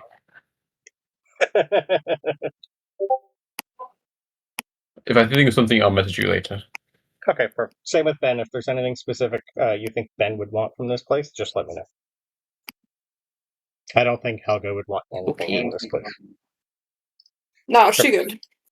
Yeah, she's good. Are these all homebrew, or are these discoverable? These are all homebrew. I haven't cool. uploaded any of Okay. this. Just if you go into your inventory in D&D Beyond, just create an item and just copy and paste what you buy in it. Yep. Nice. Yep. I figured this was easier because I didn't want to have to upload all this shit. Yeah, fair enough. You haven't been to every shop. I made a list for every shop, but I forgot books, which is the first thing I usually always do. But yeah, I did the tea room last. Tea room's pretty neat. So, eventually you guys are all met outside by... Well, he's introduced to you as Mayor Cricklebob. He's a plump, mossy green blink frog, nearly 3 feet wide, with a spotted belly, oversized spectacles strapped around his face with cattail fiber. His skin is perpetually damp, and flowers grow from the folds behind his legs. Enjoy this picture of Mayor Cracklebob. I want to see this glasses wearing frog so much.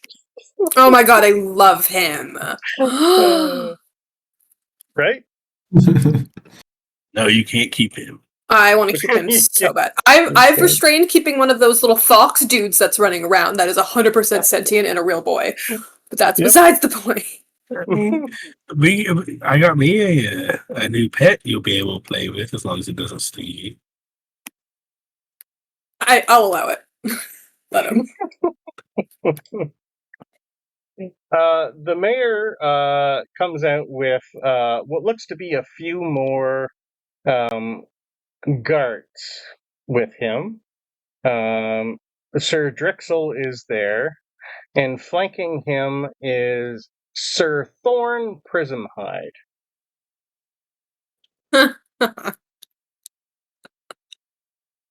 Yeah. Yeah. And from around... No, it was just those two. He introduces himself, and the mayor just kind of waddles up and hops up a little. He's not that big. He's maybe 2 feet tall max. Ah! I love him. Yeah. He would fit in the bag of holding. He Couldn't just breathe, kind of like... That's later, with one wet... what do they have? Ribbit? Hands? Webbed, yeah. Kind of like takes his spectacles off, blinks big eyes, looks up at you guys and goes, "Hello, how are you? How can I help you?" Alright, this is our meet and greet, so we can go through now, right? Hi. No, I'm sorry. I need to know who you are first before I can let you through. What are you all doing here? I'm Francisco. These are my groupies, and we're on our way to see the queens. Oh, groupies, are you a band? Something like that. The bands of Francisco and I just start Yeah, playing. I know. Oh, well, sure. I guess that is okay if you have places to go. You are welcome here anytime. Sweet. Anything else you need from us? You see him kind of squint and go, "I haven't thought that far ahead yet." It's okay. It was rhetorical. Oh, I'm sorry. I'm new at this job. Politicians. Sabryn is struggling. I shall have the... what did I name them, Brandon? I will have the Twilight Watch escort you out. And he snaps Thanks. one of his things, and you have the Twilight Watch. All these come out to escort you out of the place. They're all female butterfly centaurs. Most of them are heavily armed, and they are led by something that is not a centaur. This guy's riding the back of one of them. He introduces himself as Sir Zindril the Luminate. He is the first sword of the Twilight Watch. He's 2 feet tall. They're so cute. He's in full plate armor with a sword that is bigger or than like him. dagger. He has that vibe that he could kill you. That's what he's portraying. Whether or not he can, it's hard to tell when he's 2 feet tall. He has the confidence he can kill us. That doesn't mean he could. Confidence. I haven't created a stat sheet for him, but he'd be close. Yeah. I'm sure. He is the first sword. He doesn't talk. He just sits there staring with his sword out. He's the only one here that looks like he's actually built for combat. The female centaurs don't really give a vibe at all. Most of them are giggling and laughing and pointing at all of you. They just look like they're down for the ride. Yes. Eventually, the council comes out to bid you all a hello, and I'm just going to show you pictures of the council that starts to slowly come out, and one really interesting female centaur with butterfly wings, Lady Sabryn Gwingleen, and the Lady Morelli Papalian. The Lady Mirali, she is the pretty much head of the council here. The mayor runs the town, but she runs everything else. She's basically like eventually going to be in charge, and the mayor's just going to be a figurehead. You'd be able to get that vibe. The mayor runs the town, but she runs the mayor. Yes. So I'm going to show you pictures of everything else that eventually comes out. And the one that you've seen, the little satyr guy at the music shop, Thistlewhip, that is Thistlewhip. Oh, yeah. You! Yeah. So, as you guys are all introduced to everybody, they give you pretty much like a thanks for stopping by. You guys are great. Come again. Stay a while next time. Next time we'll throw a banquet. Next time you're here, and if you guys like, they're pretty much getting you guys are important. We all need to come say hi to you. That's what you're getting. Like, you're pretty much going to be here for half an hour shaking hands, even though you really want to leave. Yeah. Or Archmage, sorry, not Archmage. She's not an Archmage yet. Orator eventually shows up, like he's hugging some sort of fairy creature, and it looks like he's been busy for an hour. Yeah. Yeah. He's found a great place to live. He's still coming with you, but he pretty much, like, he's trying to, like, get off of her, and she's, like, clinging and needing. Yeah. It's an interesting time. So as all these people finally give you guys the farewell and you start to leave, the mayor is just basically going to tell Sir Thorn, the first the first guard of the Twilight Watch, to introduce you all to Duke Silken Mossvale before you leave. He is the archfey that created this place. So, you guys are eventually taken up on top of the hill, where, fast asleep, is Duke Silken Mossvale. He is a large caterpillar with a somewhat grumpy face. And as you'd be able to tell he just drifted off to sleep. And as soon as he drifts off to sleep, he starts something you'd be able to see, like, you can tell when someone's dreaming. Their eyes start moving back and forth.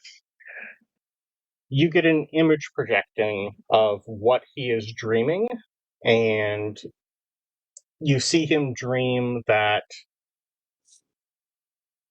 a storm is coming, and then a storm starts coming. And the first guard's going to tell you that this creature dreams the weather here. So whatever he dreams, the weather changes to that. So he's basically dreamed this place into existence. So his dreams are literal wet dreams. Yes. I like how you think. And I'm also worried about how you think. Yes, so he's not awake currently. Looks like he sleeps a long time. They're gonna tell you like about he's eventually gonna be turning into like a giant butterfly. That's his eventual full form as an archfey. But they're not too sure if he's gonna turn into a moth, which would be terrifying for a bunch of butterflies. Can I, with my little butterfly band and my own instrument, just play like a nice, calm little like happy tune to try and like not wake him up, but just maybe like make the dream a little nicer, so it's a little nicer. Performance roll. Yep. The guard and like the whole Twilight Watch, you're gonna notice a couple of them are gonna come off and start harvesting something that's on him and putting it into vials while he sleeps. And you're just going to be told that he has a substance growing on him called the Blooming Madness Cap Dew. And you're eventually going to figure out that the poet that you met has ingested what's kind of growing on this creature. So he's basically, if you want to learn what this archfey has learned, you have to pretty much eat part of him, and you'll start to dream like him. Now, I'm not proficient in performance, but I am proficient with my flute. So do I add my performance and my proficiency? You could just do like a tool check with the flute. If you click on the flute, there might be an option to actually play the flute. Like normally with the tool, it'd be like a tool check. So yes, you add your for you it'd be your charisma mod and your proficiency bonus. Okay. Yeah, to use the item. 23. Oh, okay. Anything specific you're trying to do other than just help him dream better? No, I think Sabrina's like, well, if the weather is changing to be all stormy and stuff, maybe he's having like a bad dream, so maybe I can just kind of make it a little bit of a nicer, calmer dream. Yeah. Can I assist and give her advantage? And I have this whole thought. You want to play around? Sure, go for it. It looks like sweet dreams are made of these. I love it. Yeah, I'll adjust for Francisco. Yeah. Yes, please. Right, no, it was higher before. That's fine. Okay, that's fine. It does seem to have some sort of effect, and it goes from a storm to like a misty seaside breeze coming through instead. Perfect. And you're immediately seeing all the Twilight Watch just look at you guys and goes, "We never thought of that." Okay. Right. Why are you yelling at us? Like they're all just. We usually just let him do his own thing. Like he created this place. We don't want to like bother him. He just like does his own thing. Well, what if he's having a bad dream though? Wouldn't he rather have a better dream? Then we have a storm.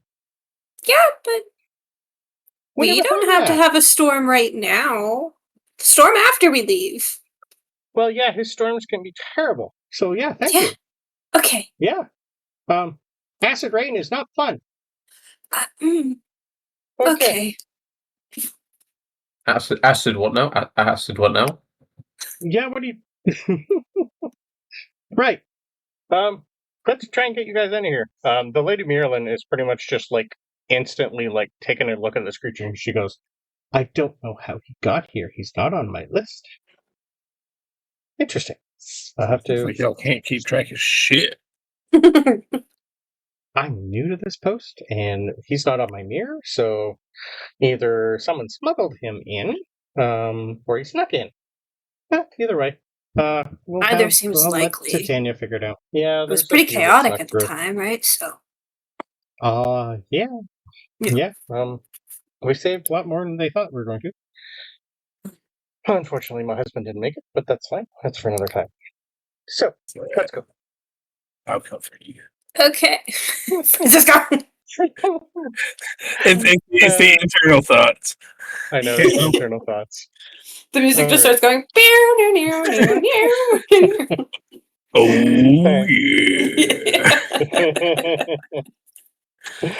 Alright, so I think that's a great place to take our first break.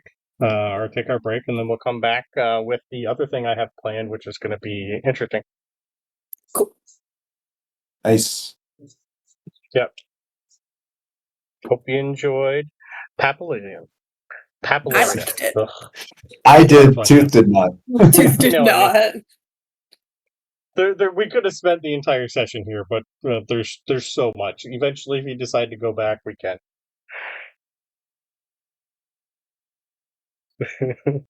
All right. So after finally leaving this weird, wacky, psychedelic place, I think we should go back to the pond, you guys. Yeah.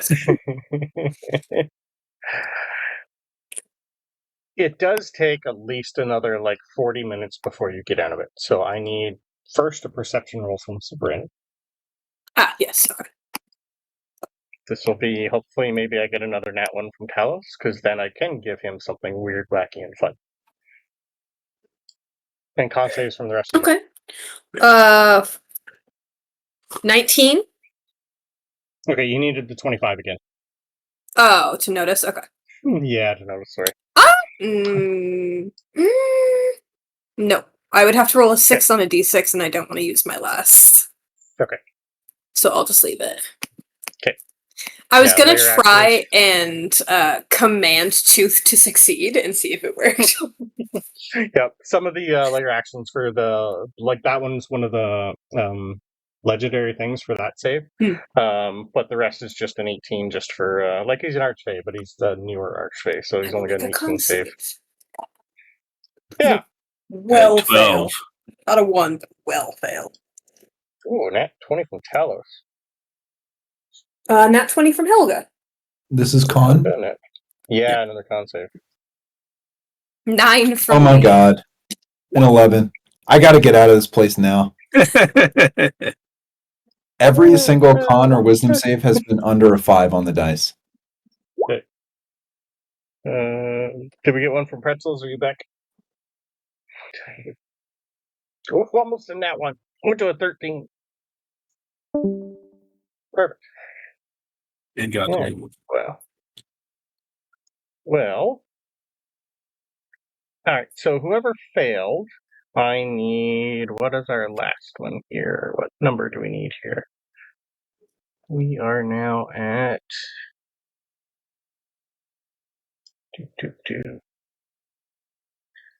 Which one are we on? Butterfly shield effects. We don't want long term. We need that one. 7. Okay, 7. 7 as well. All right, so 7s. You have a glitch in time. You randomly blink 2 seconds into the future. You are surprised at the start of your next turn and skip your reaction until then. We're not in combat, so nothing really currently happens to you, but this will happen if you do get in combat with inside the dome. So write down, it's not a bad one. I'll put it in Discord for you. So at some point, while you're inside the dome, if you do get into combat, you randomly blink 2 seconds into the future. You're surprised at the start of your next turn and skip your reaction until then. 2 on the D10 from Sabryn. Okay. Along with your lovely new horns, you now have 2 ethereal butterfly wings. You cannot fly, but they flutter dramatically whenever you speak. Along with the band. That's how it fits. For the duration, you have advantage on charisma checks, but disadvantage on stealth. You know what? I'm okay with that. This will last until what's this one? Oh, roll me a D4 for this one. 4. 2. This one lasts for 2 hours. Okay. Talos, you and Helga with your nat 20 acclimatize, and the layer action doesn't touch you at all anytime you're in here ever again. You acclimatized. Nice. Sweet. Yeah. Anyone else fail? Tooth? Yeah, so I already got you two with your 7s, and then Sabryn, I think you're the only ones. Okay, perfect. Rock on. So, eventually you guys all come to the end of this place. The good old Twilight Guard leaves. Most of them are, like, watching you leave, but they're, like, being pulled away to go back to work. I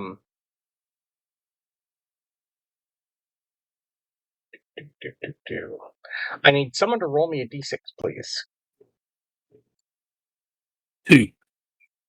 2? Okay. The next place you're going to, if you don't like what happens, 2 effects can be negated. 2 total.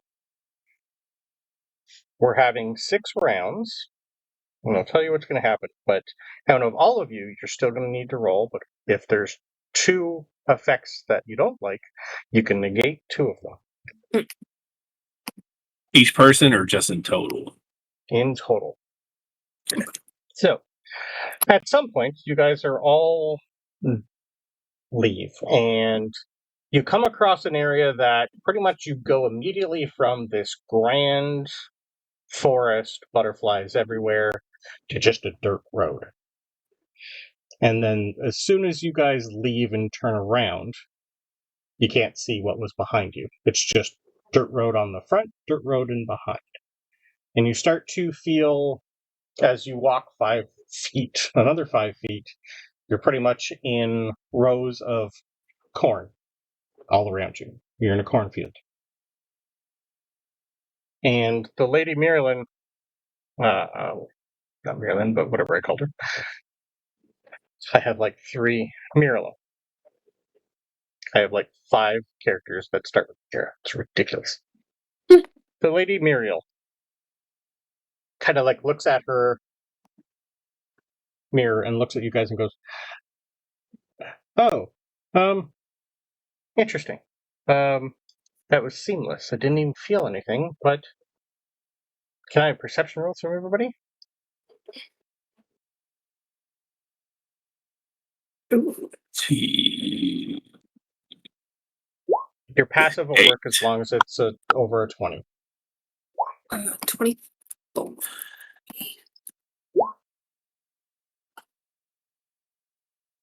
Okay. Anyone with a 20 or over, your hair stands on end here. Like, there's something extremely magical going on. And Orator pretty much like looks around and goes, "Can't you guys see that? Can't you see what's in front of us? None of you?" Something feels magical, but I don't see anything. It's corn. Interesting. It's corn. It's more than corn. Like even the Lady Muriel is looking at him going, I'm getting nothing from this. All I'm seeing is, oh no, I feel that too. No, yeah, no, what is this place? Orator is gonna like put up his hand, and you're gonna see him pull what looks like to be like a silver thread just out of thin air. Oh, well, this is gonna be interesting. Our path is that way, and she's just gonna go, yeah, it's a short path, but looks to be maybe 100 feet total. It should be just like up there. And he's just gonna go, oh, well, interesting. We apparently are in the exact center of the magical weave that created this dome. It's an invisible web of arcane magic that is woven around and around, overlapping with each other, so that there's so many different words and spells here.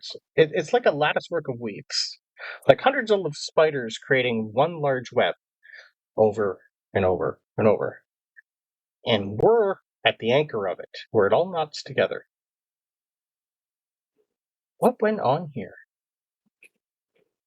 As you start to feel it, I need everyone to roll me a D100 and a D20 as a wild magic surge hits all of you.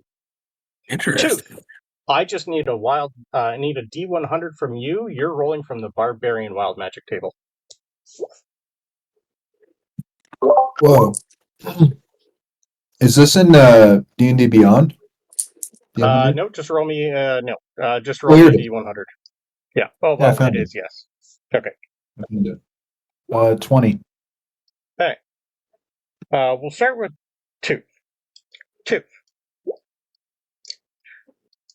Something about this place. Okay. You feel like you're about to rage, but you don't rage. Nothing happens. But for the duration of this, you're going to be considered raging. So we are going through 6 rounds of wild magic surges on all of you as you try and pass through this little weird, wacky place. Some of them are going to be fun, some of them are bad. Tooth, your 20 roll. As soon as you take a step, you grow a second head. You have advantage on intelligence and wisdom saving throws as well as perception checks. But any creature, if you were in combat, that was attacking you would have their critical hit range doubled. So, oh my God. You can start talking to yourself, and the other head pretty much pops up and goes, "Hey, what's going on?" He feels exactly the same thing as you right now. He's just came into being and is feeling and remembering everything about you. But he just says slightly different things? Yep. Oh my God. Currently 2 brains, sir. So we'll go to Sabryn next. Sabryn, can I also have a wisdom save from you, please? Yeah, for sure. Okay. I forgot to roll for Helga, but that is fine. I'll do that in a second. That's fine. Wisdom save. Okay. This is one you want to pass.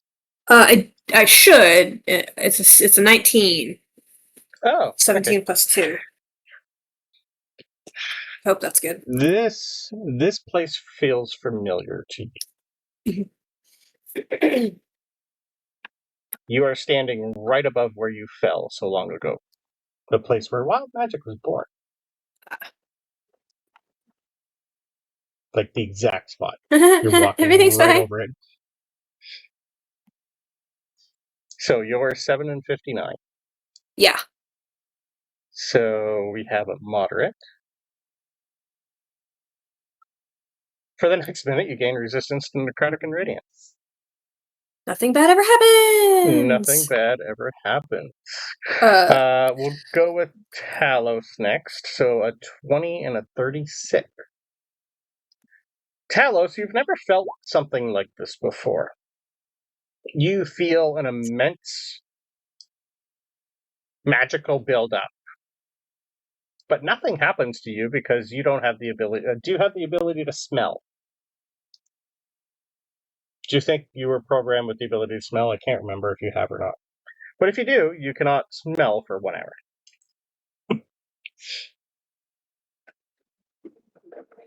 I have no idea. I don't know. I'd assume.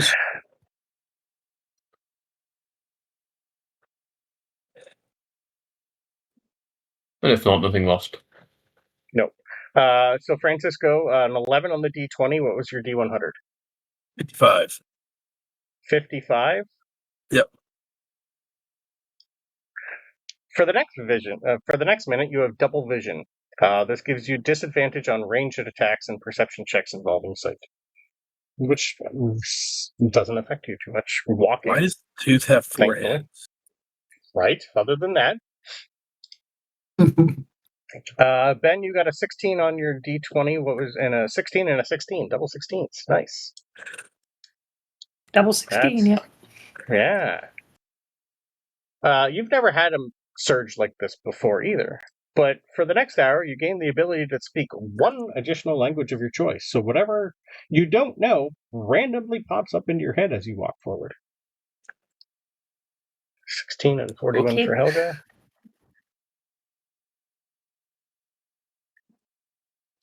Ooh. Choose one thing in Helga's inventory that weighs 1 pound or less and delete it. It's gone forever.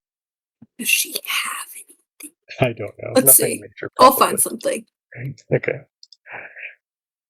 Perfect. A single copper piece. So that was everybody. Perfect. Round 2, I need a D20 and a D100, please. Get rid of her tinderbox just cause. Okay. That was a pound. Okay. 60 Round 2? and 3. Okay. 60 and a 3? Yep. Okay. I like the 3 part.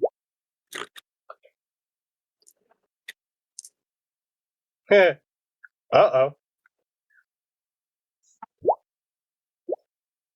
Francisco, as you slowly step forward, you are immediately turned into an iron statue of yourself, which at this time you're considered petrified. Okay. Can I have dex saves from everyone to see if you knock them over?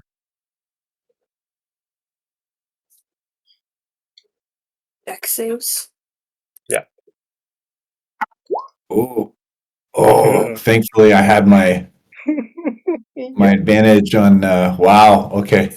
15 and 11. Okay. The 2 20s are enough to have someone definitely be able to reach out and stabilize a frozen Francisco before he shatters on the ground. Oil can. Okay. On a good note, you'd be able to pick him up and drag him through, and he won't have to do any more rolling. So my weight increases by a factor of 10 when you look at the petrified condition. Tooth would be able to pick you up. Tooth and Helga together would be able to pick you up. And I'm raging by default, right? Technically, yes. I think Tooth's raging anyway at this point. Okay, I'm good with that. I'm just saying, I weigh like 1,000 plus pounds now. You'd be able to, with they could put something under you and you'd be able to get through. There's no worry. With Orator and Lady Mira, though, they're just laughing at you because this isn't affecting them at all. They're shrugging all of this off. Somehow. So a 1 and a 54 from Talos. A 1, huh? Again, it doesn't matter. To Talos. You don't have hair, so your hair permanently falls out. You don't have hair. Nothing bad ever happens. Mine is 100% and nothing bad ever happens. Yeah, a 17 and a 43 from Ben.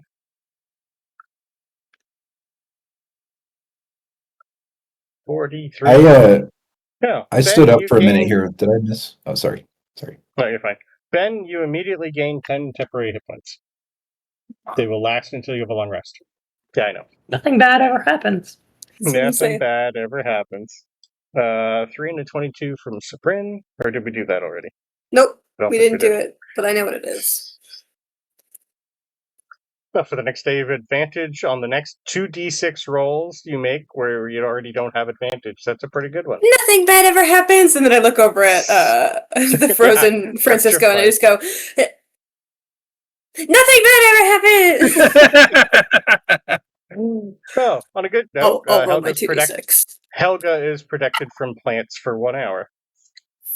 4. That's so the next 4 rolls I roll have advantage if they don't already. Yeah. Are we 2 D100s in? Mm-hmm. You are. Yeah. Sorry, that's the one that I missed. So I'm rolling that now. You're good. That is 75. Okay. And, right for you. So, while you have 2 heads... Oh, well, you're not killing anything. If you wanted to kill a creature, there isn't any, and reduce it to 0 hit points, when it dies, its corpse turns into a gold statue worth its challenge rating times 100 gold. Oh, wow. Kill Francisco. He's dead. See anything. You can kill Francisco. He's already a statue. We're out of money. Oh, wait, I guess if he's a statue, we have his money. Yep. Kill the gnome. Kill the gnome. Kill Orador. You walk, step forward, and step on a bug. Ow, bitch. Yeah, I know. Yeah. Challenge rating of 0, so no gold comes out. Oh. Third round. Third round. See? Don't you like a wild magic search little domain of light? Yeah. Weird things happen. And Francisco, you don't need to roll. Yeah, Francisco still transforms. Yep, you are petrified mid-step. I love it. But imagine all of you got transformed and petrified. That's just funny. Well, that counts as TPK. 12 and a 10. No, you got 2 people with you. You'll be fine. 12 and a 10. Oh, Talos, illusionary butterflies and petals flutter in the air around you in a 10-foot radius for 1 minute. You're just showered by the effects of the butterfly fields that you just went through. I thought we left us behind. Right. So another D100 from Tooth also, please. So a 12 and a 5 for Sabryn. Yeah. You grow a beard made of feathers, which remains until you sneeze. Nothing bad ever happens. I just stroke it like a little wizard man. Now you have antlers. You have a beard made of feathers, and you have butterfly wings. Oh, shit. Nothing bad ever happens, except to Helga, because she rolled very bad. She got a 1 and a 17. A 1 and a 17 for Helga. Yeah. Ooh. Yeah, for the next day, anytime she makes an ability check, rolls a 1d6 and subtracts the results. Yeah. She won't be doing Luckily, a she's lot, not though. that useful. Yeah, no. She's good at great in combat and doing whatever Tooth wants to do to her. Oh, Tooth! goodness. As a... well, this is a fun one. It's not going to matter, though. As a bonus action while you're raging, you can shoot a swarm of insects out of your eyes into anything within 5 feet of you. You do not control the created swarm of insects, though. Laser insect eyes. I have to say that the 2 heads accidentally breathe insects into the face of the other one. That's what's going on. I like that idea. And it all smells like honey. It's calming. Yep, it all smells like... That's Just funny. don't start making out with yourself, and you'll be fine. You do you. Sure. Let the boy make out with himself. Francisco would want that at his funeral. Yeah. All right. Another D20 and a D100 from Ben.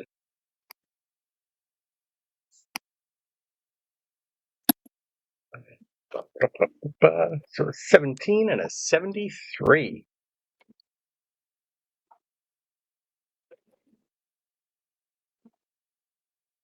Now, the next spell you cast within an hour uses a spell slot 1 level higher than it normally requires.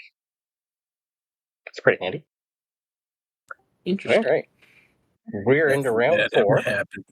Nothing bad ever happened so far. There's some bad ones, but so far you're doing pretty good. We'll start with Tooth, another D100. 4 down, 2 to go. Tooths are the most fun ones. This Barbarian Wild Magic table is wacky. A 24. I really wanted 29. When you rage, 5-foot square pieces of green slime are created equal to your Constitution ability modifier and are equally spaced about in a 60-foot radius in unoccupied spaces.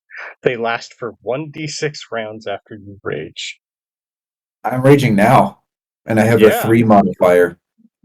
So you create 3 green slimes that are equally spaced out in a 60-foot radius in unoccupied spaces.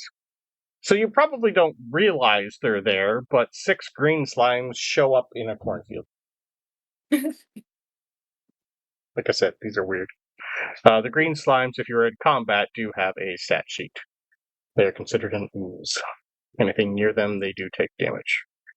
Alright. So top of round 4, we'll do Sabryn. I double down on my beard because I rolled a 14 and a 5 again.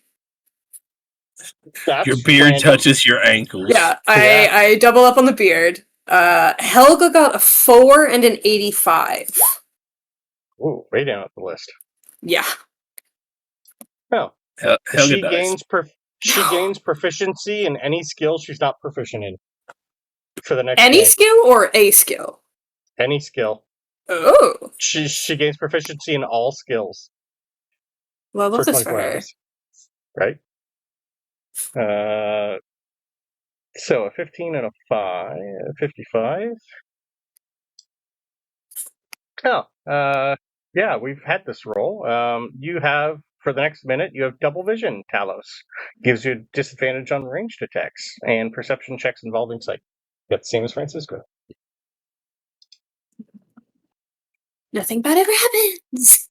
No. As I stroke my longer beard. I start, like, braiding it. Yep. That's funny. 5th round, second last round. We'll start off with Tooth again.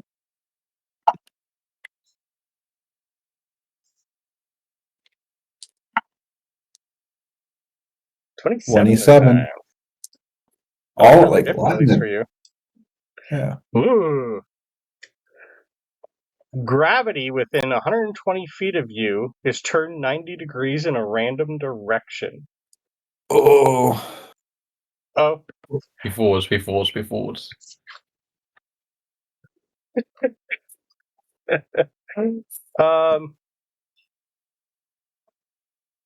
don't know how that one would work. Are you now walking back the other way? No. We'll say no. We'll just say gravity itself is weird right now in 120 feet range of you. Yeah. So if you start walking, I don't know how to do that one in a wild magic search. Is it harder? Is it harder for us to walk? Probably yes. I think this would be a little bit more fun in combat. So if you walk forward, you'd walk backwards. We'll say that. That could be an interesting way into combat. Instead of propelling forward on the earth, you propel the earth backwards. Yeah, that too. Now it's moving like the grass should have. Yeah. Yes. All right. We'll do Sabryn. Yes. Sorry, I got a 15. I didn't know you were going to be petrified. No, it's all good. A 15 and a 30, yes, for me. Okay. You can add your proficiency bonus to all charisma checks for the next hour. Nothing bad ever happens, and I have advantage. Yep. 5 and a 92 for Helga. Yeah, she'll high again. Yeah. No, she can't cast spells, so it doesn't matter. She has a spell. Okay. She then has detect thoughts. She has detect thoughts. She does. I don't know why. Think we'll... Oh, telepathy, feat. For the next minute, she is unable to cast any spell that causes damage of any type. Oh, cool. In combat, okay. that could be a bad one. Yeah. Oh, yeah. Yeah. Talos, round 5. Oh, that's cool. Sorry. You're fine. Ooh, a 15 and a 99. Somehow, you feel nauseated. I need a con save, please, against your own spell DC. No. If not, you're going to throw up. I don't know what you would throw up. Oil. I don't know. Oil, yeah. Made it. You passed your con save. Thankfully, somehow, even all the brains and all the voices in your head are going, wait, what? What? Where'd that come from? Internal check. They're just scanning. Ben, I think you're last for this round. A 4 and a 45. Ooh. 45. Ooh. You are affected by the Fairy Fire spell, and you automatically fail the saving throw. So you are outlined in fairy magic, and if anyone had was, if you're in combat, they'd have advantage on you. But you all see Ben just start to glow. Oh, pretty. Nothing bad ever happens. Nothing bad ever happens. Last I say round. that. Helga hates this I last know. round for her. Okay. No, this one that I just rolled, so we'll bad start off for with her. All right. So she got a 17 and a 7. Oh. Yeah. She is. Roll me a 5d6 for her. Absolutely. I would love to. This actually isn't a bad one though, for her. Well, for a dwarf? Yes and no. She's immune to being intoxicated for 5d6 days. Yeah, she can't get drunk. Exactly. That's a good thing. And technically, a bad thing. Yeah, that's true too. 16. Okay, so for 16 days, she can't get intoxicated. That's so sad for her. That is so sad for her. Mine's great. That's funny. Okay, what's yours? I got a 3 and an 84. Ooh. Well, the next time you cast a spell, do not roll on this chart. Yeah. Okay, you get one freebie. I get one free We spell. could use the we have 2 that we can get rid of. We can get rid of the intoxication for Helga. Oh wait. I think it's funny. Okay. You know what? I just remembered that we forgot I didn't about. remember we had them either. No, me neither. We could get rid of your petrify for the last round if you like, Francisco. Fuck yeah, because you can negate effects. Okay, then let's negate 2 for you and make you roll 2. Fuck yeah, fuck it. I just had that thought. I was like, holy shit. I entirely forgot about that too. After the last one, Sabryn just goes, and our boy wakes up. Sabryn just goes, "See, nothing bad ever happens." And, like skips along. Okay, so Francisco, roll me 2 D100s and 2 D20s. A 99 and a 96. Okay. No. That's the total. I rolled it. Sorry. Different. So an 18 and a 78. Yep. And then we have a 8 91 and an 8. Okay, so we'll do the first one. So an 18 and a 78. Ooh, it's not going to matter for you much, but for the next hour, you have proficiency in wisdom checks. Sweet. And then an 8 and a 91. Gain 5 levels. You are protected from celestials for an hour. Such creatures cannot attack or harm you unless they succeed a charisma saving throw against your spell DC. Cool.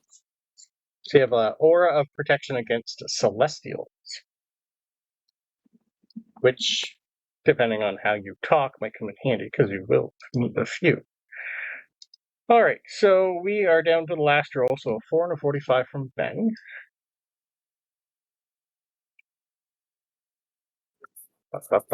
No, that was the fairy fire. Perfect. So that was the last one. So I need another D100 and D20 from Ben for last. So 16 and a 9. Way up here. For the next minute, you must shout when you speak. Good thing Ben doesn't talk much. Right? Wow, Ben feels really strongly about this place. Right?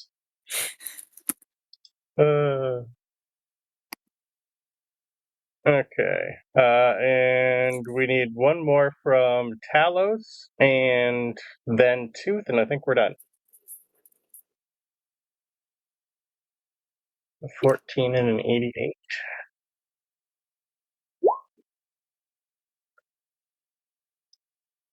Ooh. Talos. The power of your magic is strong. For the next hour, any spell you cast does not require the verbal component.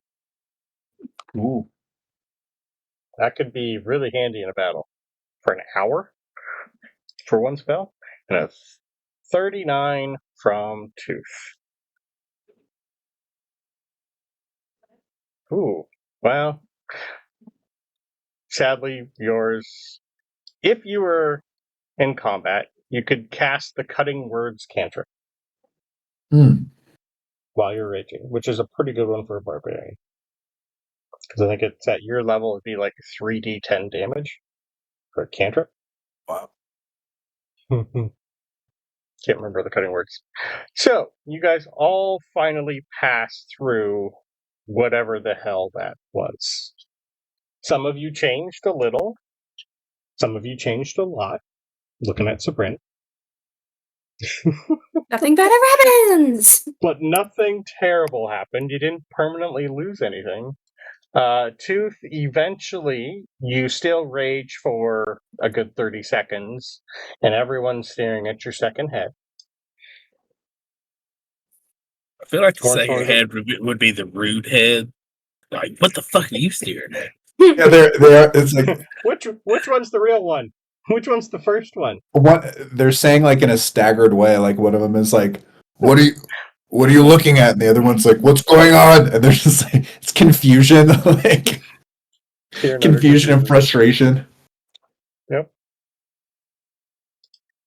I'm going to give you guys the link to the Barbarian Wild Magic table that I use. You should read it at some point.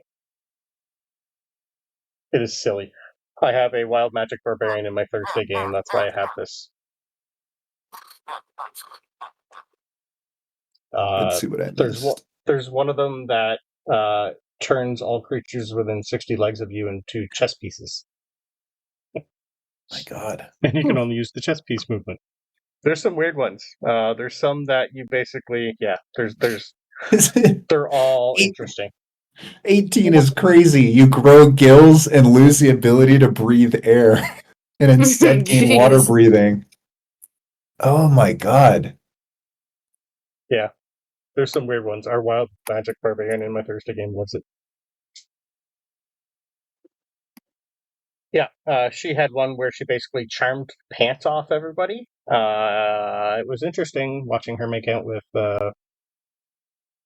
Yeah, it was weird. You remember when Thora had that aura of that she charmed everybody, and that's why Hal and her fell in love? Uh-huh. Mid-combat. Yeah, it happened. Make-out So session. kept happening. Yep. Make-out session mid-combat. That's what you need. I can't believe this table is even canon. This is crazy. I use it. It's not the one that comes with the Wild Magic Barbarian. It only has like 8 options, I think. 8 or 10. Oh, this is more fun. Yeah, okay. This is a homebrew one. Yeah. Just like Sabryn's that we use for her. So yeah. Oddly enough, after a minute, almost all your things that aren't going to last for 24 hours finally fades. Tooth gets one head back. Whether or not it's the original head, that's kind of hard to tell. You okay there, bud? Helga's just looking around going, that sucked. I need a drink. Really bad. Nothing bad ever happened! Oh, Francisco, you're back. Hi. Yep. I'm going to be really flustered when we meet the queens. Thanks! Sabryn looks weird, guys. Like really Yeah, weird. I don't imagine that Sabryn really sneezes that much because she doesn't breathe. You don't breathe. I know. So like until something happens, she's kind of just like, yay! Yeah. What kind of feathers would you like them to be? What bird? Oh, we haven't really seen any birds, have we? Well, the owl that it strangely looks like Kaga's owl form. Kaga's owl? Yeah. Nice. Love it. Love it. Oh, that's funny. The lady, Muriel pretty much just looks at all of you and goes, oh, right, that was, didn't affect, me at all. Nor Ortor. Weirdly enough. I don't know what's going on with that one. Y'all okay, except for Sabryn? I can see that. Interesting. I've never gone through a wild magic, surge like that before. Oh, I do that all the time. Nothing bad ever happens. It's okay. Until it does, though, dear. You did lose a lot of money at one point. That's pretty bad. Not to Sabryn. I know, not to Sabryn. But you had a lot of money on you at the time. I know. Yeah, and then I gained a ton of money back in silver immediately after. No, all your gold turned to silver. That's what it was. Is that what it was? Yeah, I knew it was all your something gold- with silver, but yeah. Yeah. You had like 700 gold that turned into 7,000 silver or something like that. All your gold went away. Yeah, it was a weird one. So yeah, like there's a couple bad ones. Like you immediately take 2d10 psychic damage. So there's the fireball. All the gold you're carrying is now silver. That's what it was. Some of them do last longer than 24 hours. There's some fun ones. You gain the use of an unseen servant. Like, who wouldn't want that? Yeah. But the barbarian ones, like, my god. A dimensional tear to the astral sea opens within 30 feet radius of you for the duration of your rage. Creatures that enter the zone lose all movement and gain a fly speed of 10 times their intelligence modifier. Like, come on. That could be so much fun. Yeah. Alright. And while raging, your torso can spin like a propeller, allowing you to make a single weapon attack against all targets within 5 feet as an action. The wild magic barbarian ones are just weird. Alright. So eventually you guys leave the area that you're in, and it almost immediately goes from a cornfield to what looks to be a single road, but on one side it is summertime, the other half of the road is winter. And Lady Muriel just kind of looks and goes, "Oh, thank the heavens, we finally made it." And in the distance, you guys see the citadel that has been constructed. Looks to be in 3 parts. 1 part summer, 1 part winter, and 1 part whatever. So they've definitely made one building for the Seelie, the Unseelie, and the Courtless to have court at. And she's going to just kind of look and go, well, finally, somewhere that feels familiar. One second here.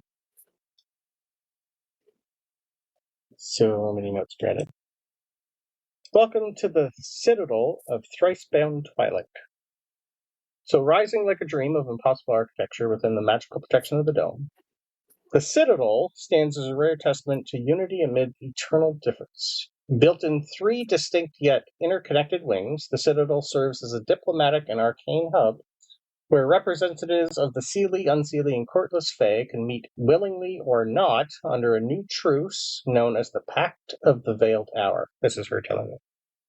No courts holds dominion here. Instead, the Citadel is bound by both the 3 queens of the Fae.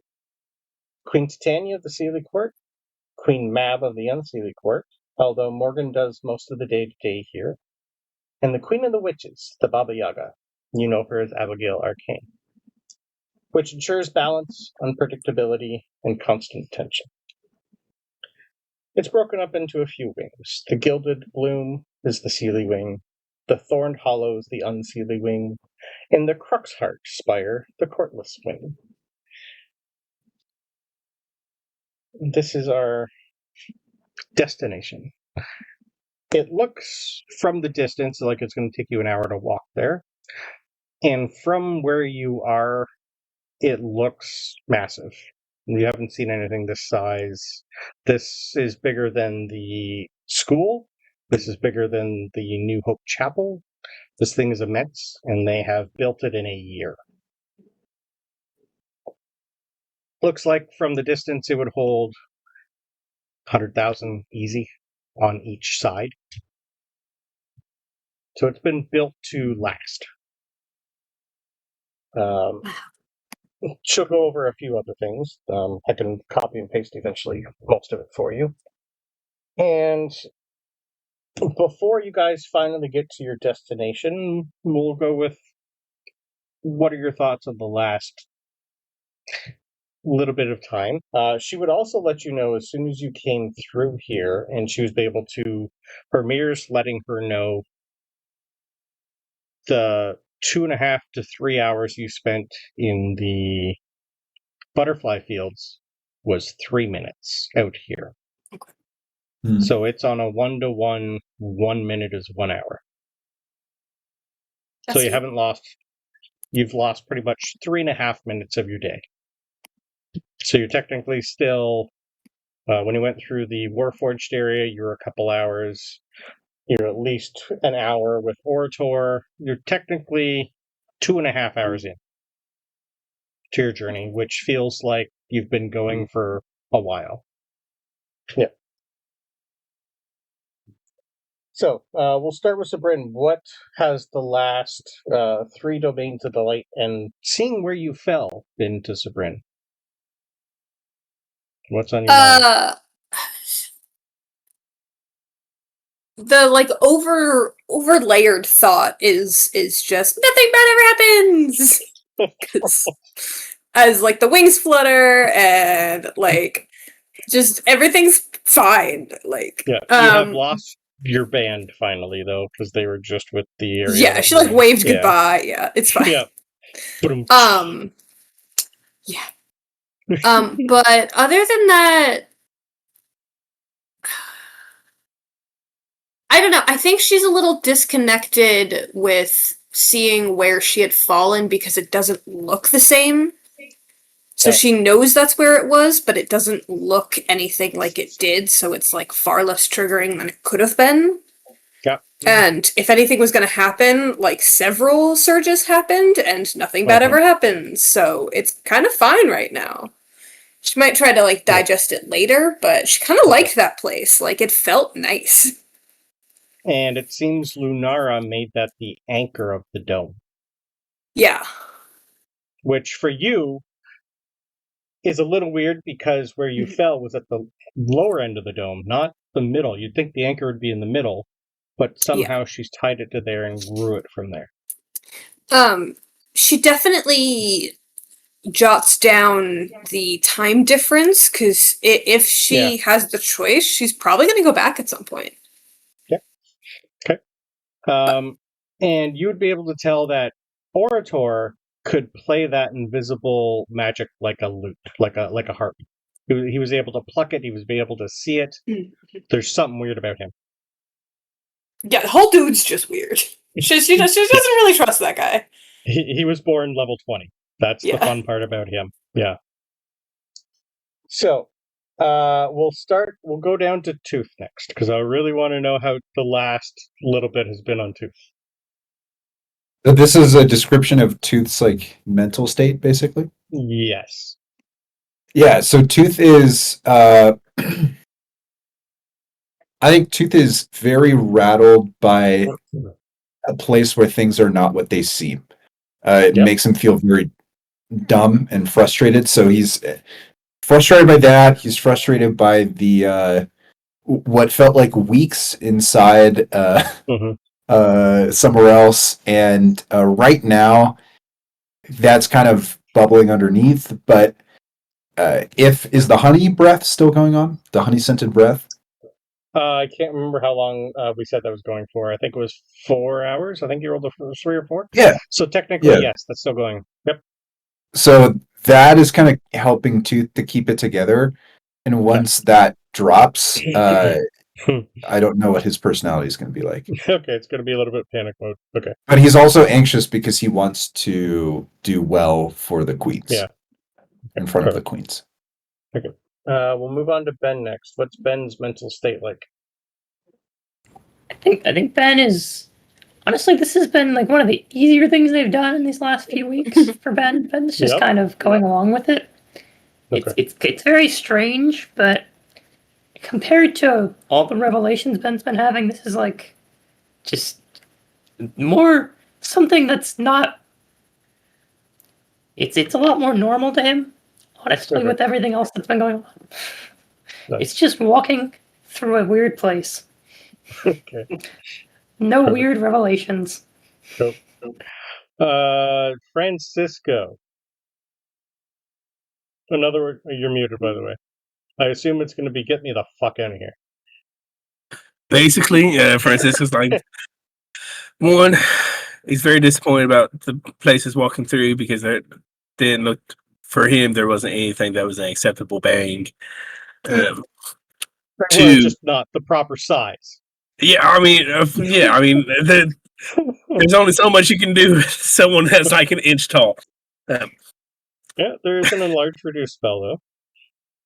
Well, he doesn't consider that. And Sure. but two, he's just like this. Like, it's too complicated. We should just fuck it. We should already be in there. We should already be getting done. He's got other shit to do besides fuck around with these Fae. Yep. On a good note, had you not had Lady Muriel here with you, you would have been at least 4 to 5 days reaching this place. Oh, yeah. She's done it in 2.5 hours for you. So she definitely knows the shortcuts, which is her job. And finally, what's our Warforged thinking about of this place? Confusion and frustration. Mm-hmm. Confusion because nothing makes sense here. And frustration because he keeps trying to apply logic to it. Yep. It's like looking at code and seeing nothing but 2s and 3s where there should be 1s and 0s. Exactly. Okay. The laws of physics doesn't exist here. The laws of thermodynamics doesn't exist here. The laws of relativity make no reason at all. Laws Yeah, just gone. Laws gone here. Yep. Perfect. Can I have let's do insight checks from everybody, please. Passive of 18 or over roll. 12. My passive is 19. I'll take that. Okay. Helga. No. Even though she's proficient now, she still rolled a 2 because she sucks. She does. And anything from Ben for insight? What's your passive? I can't remember. It's 16. So no. Okay, I'll take an insight roll then. I rolled a 14. 14. Beautiful.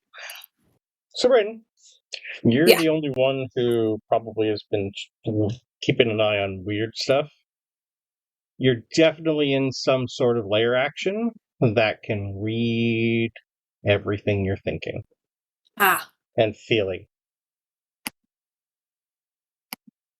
All of it. Nothing bad ever happens! Yeah. So I think that's a great place to end. And next session, we'll get you guys up front with all the fun things inside the Citadel. Sweet. Nice. I'm going to try to bang a queen. The husband Question might have an issue which with that. one? Or all 3? No. Maybe not Abigail, though. Yeah, Abigail's already out. I was going to say... probably Titania. 2 of them are married. You'll meet hubby number 1. Yeah, good luck with that. And Dora, I don't know. I haven't figured out if you guys are going to be allowed to see her or not. I still have to figure that out.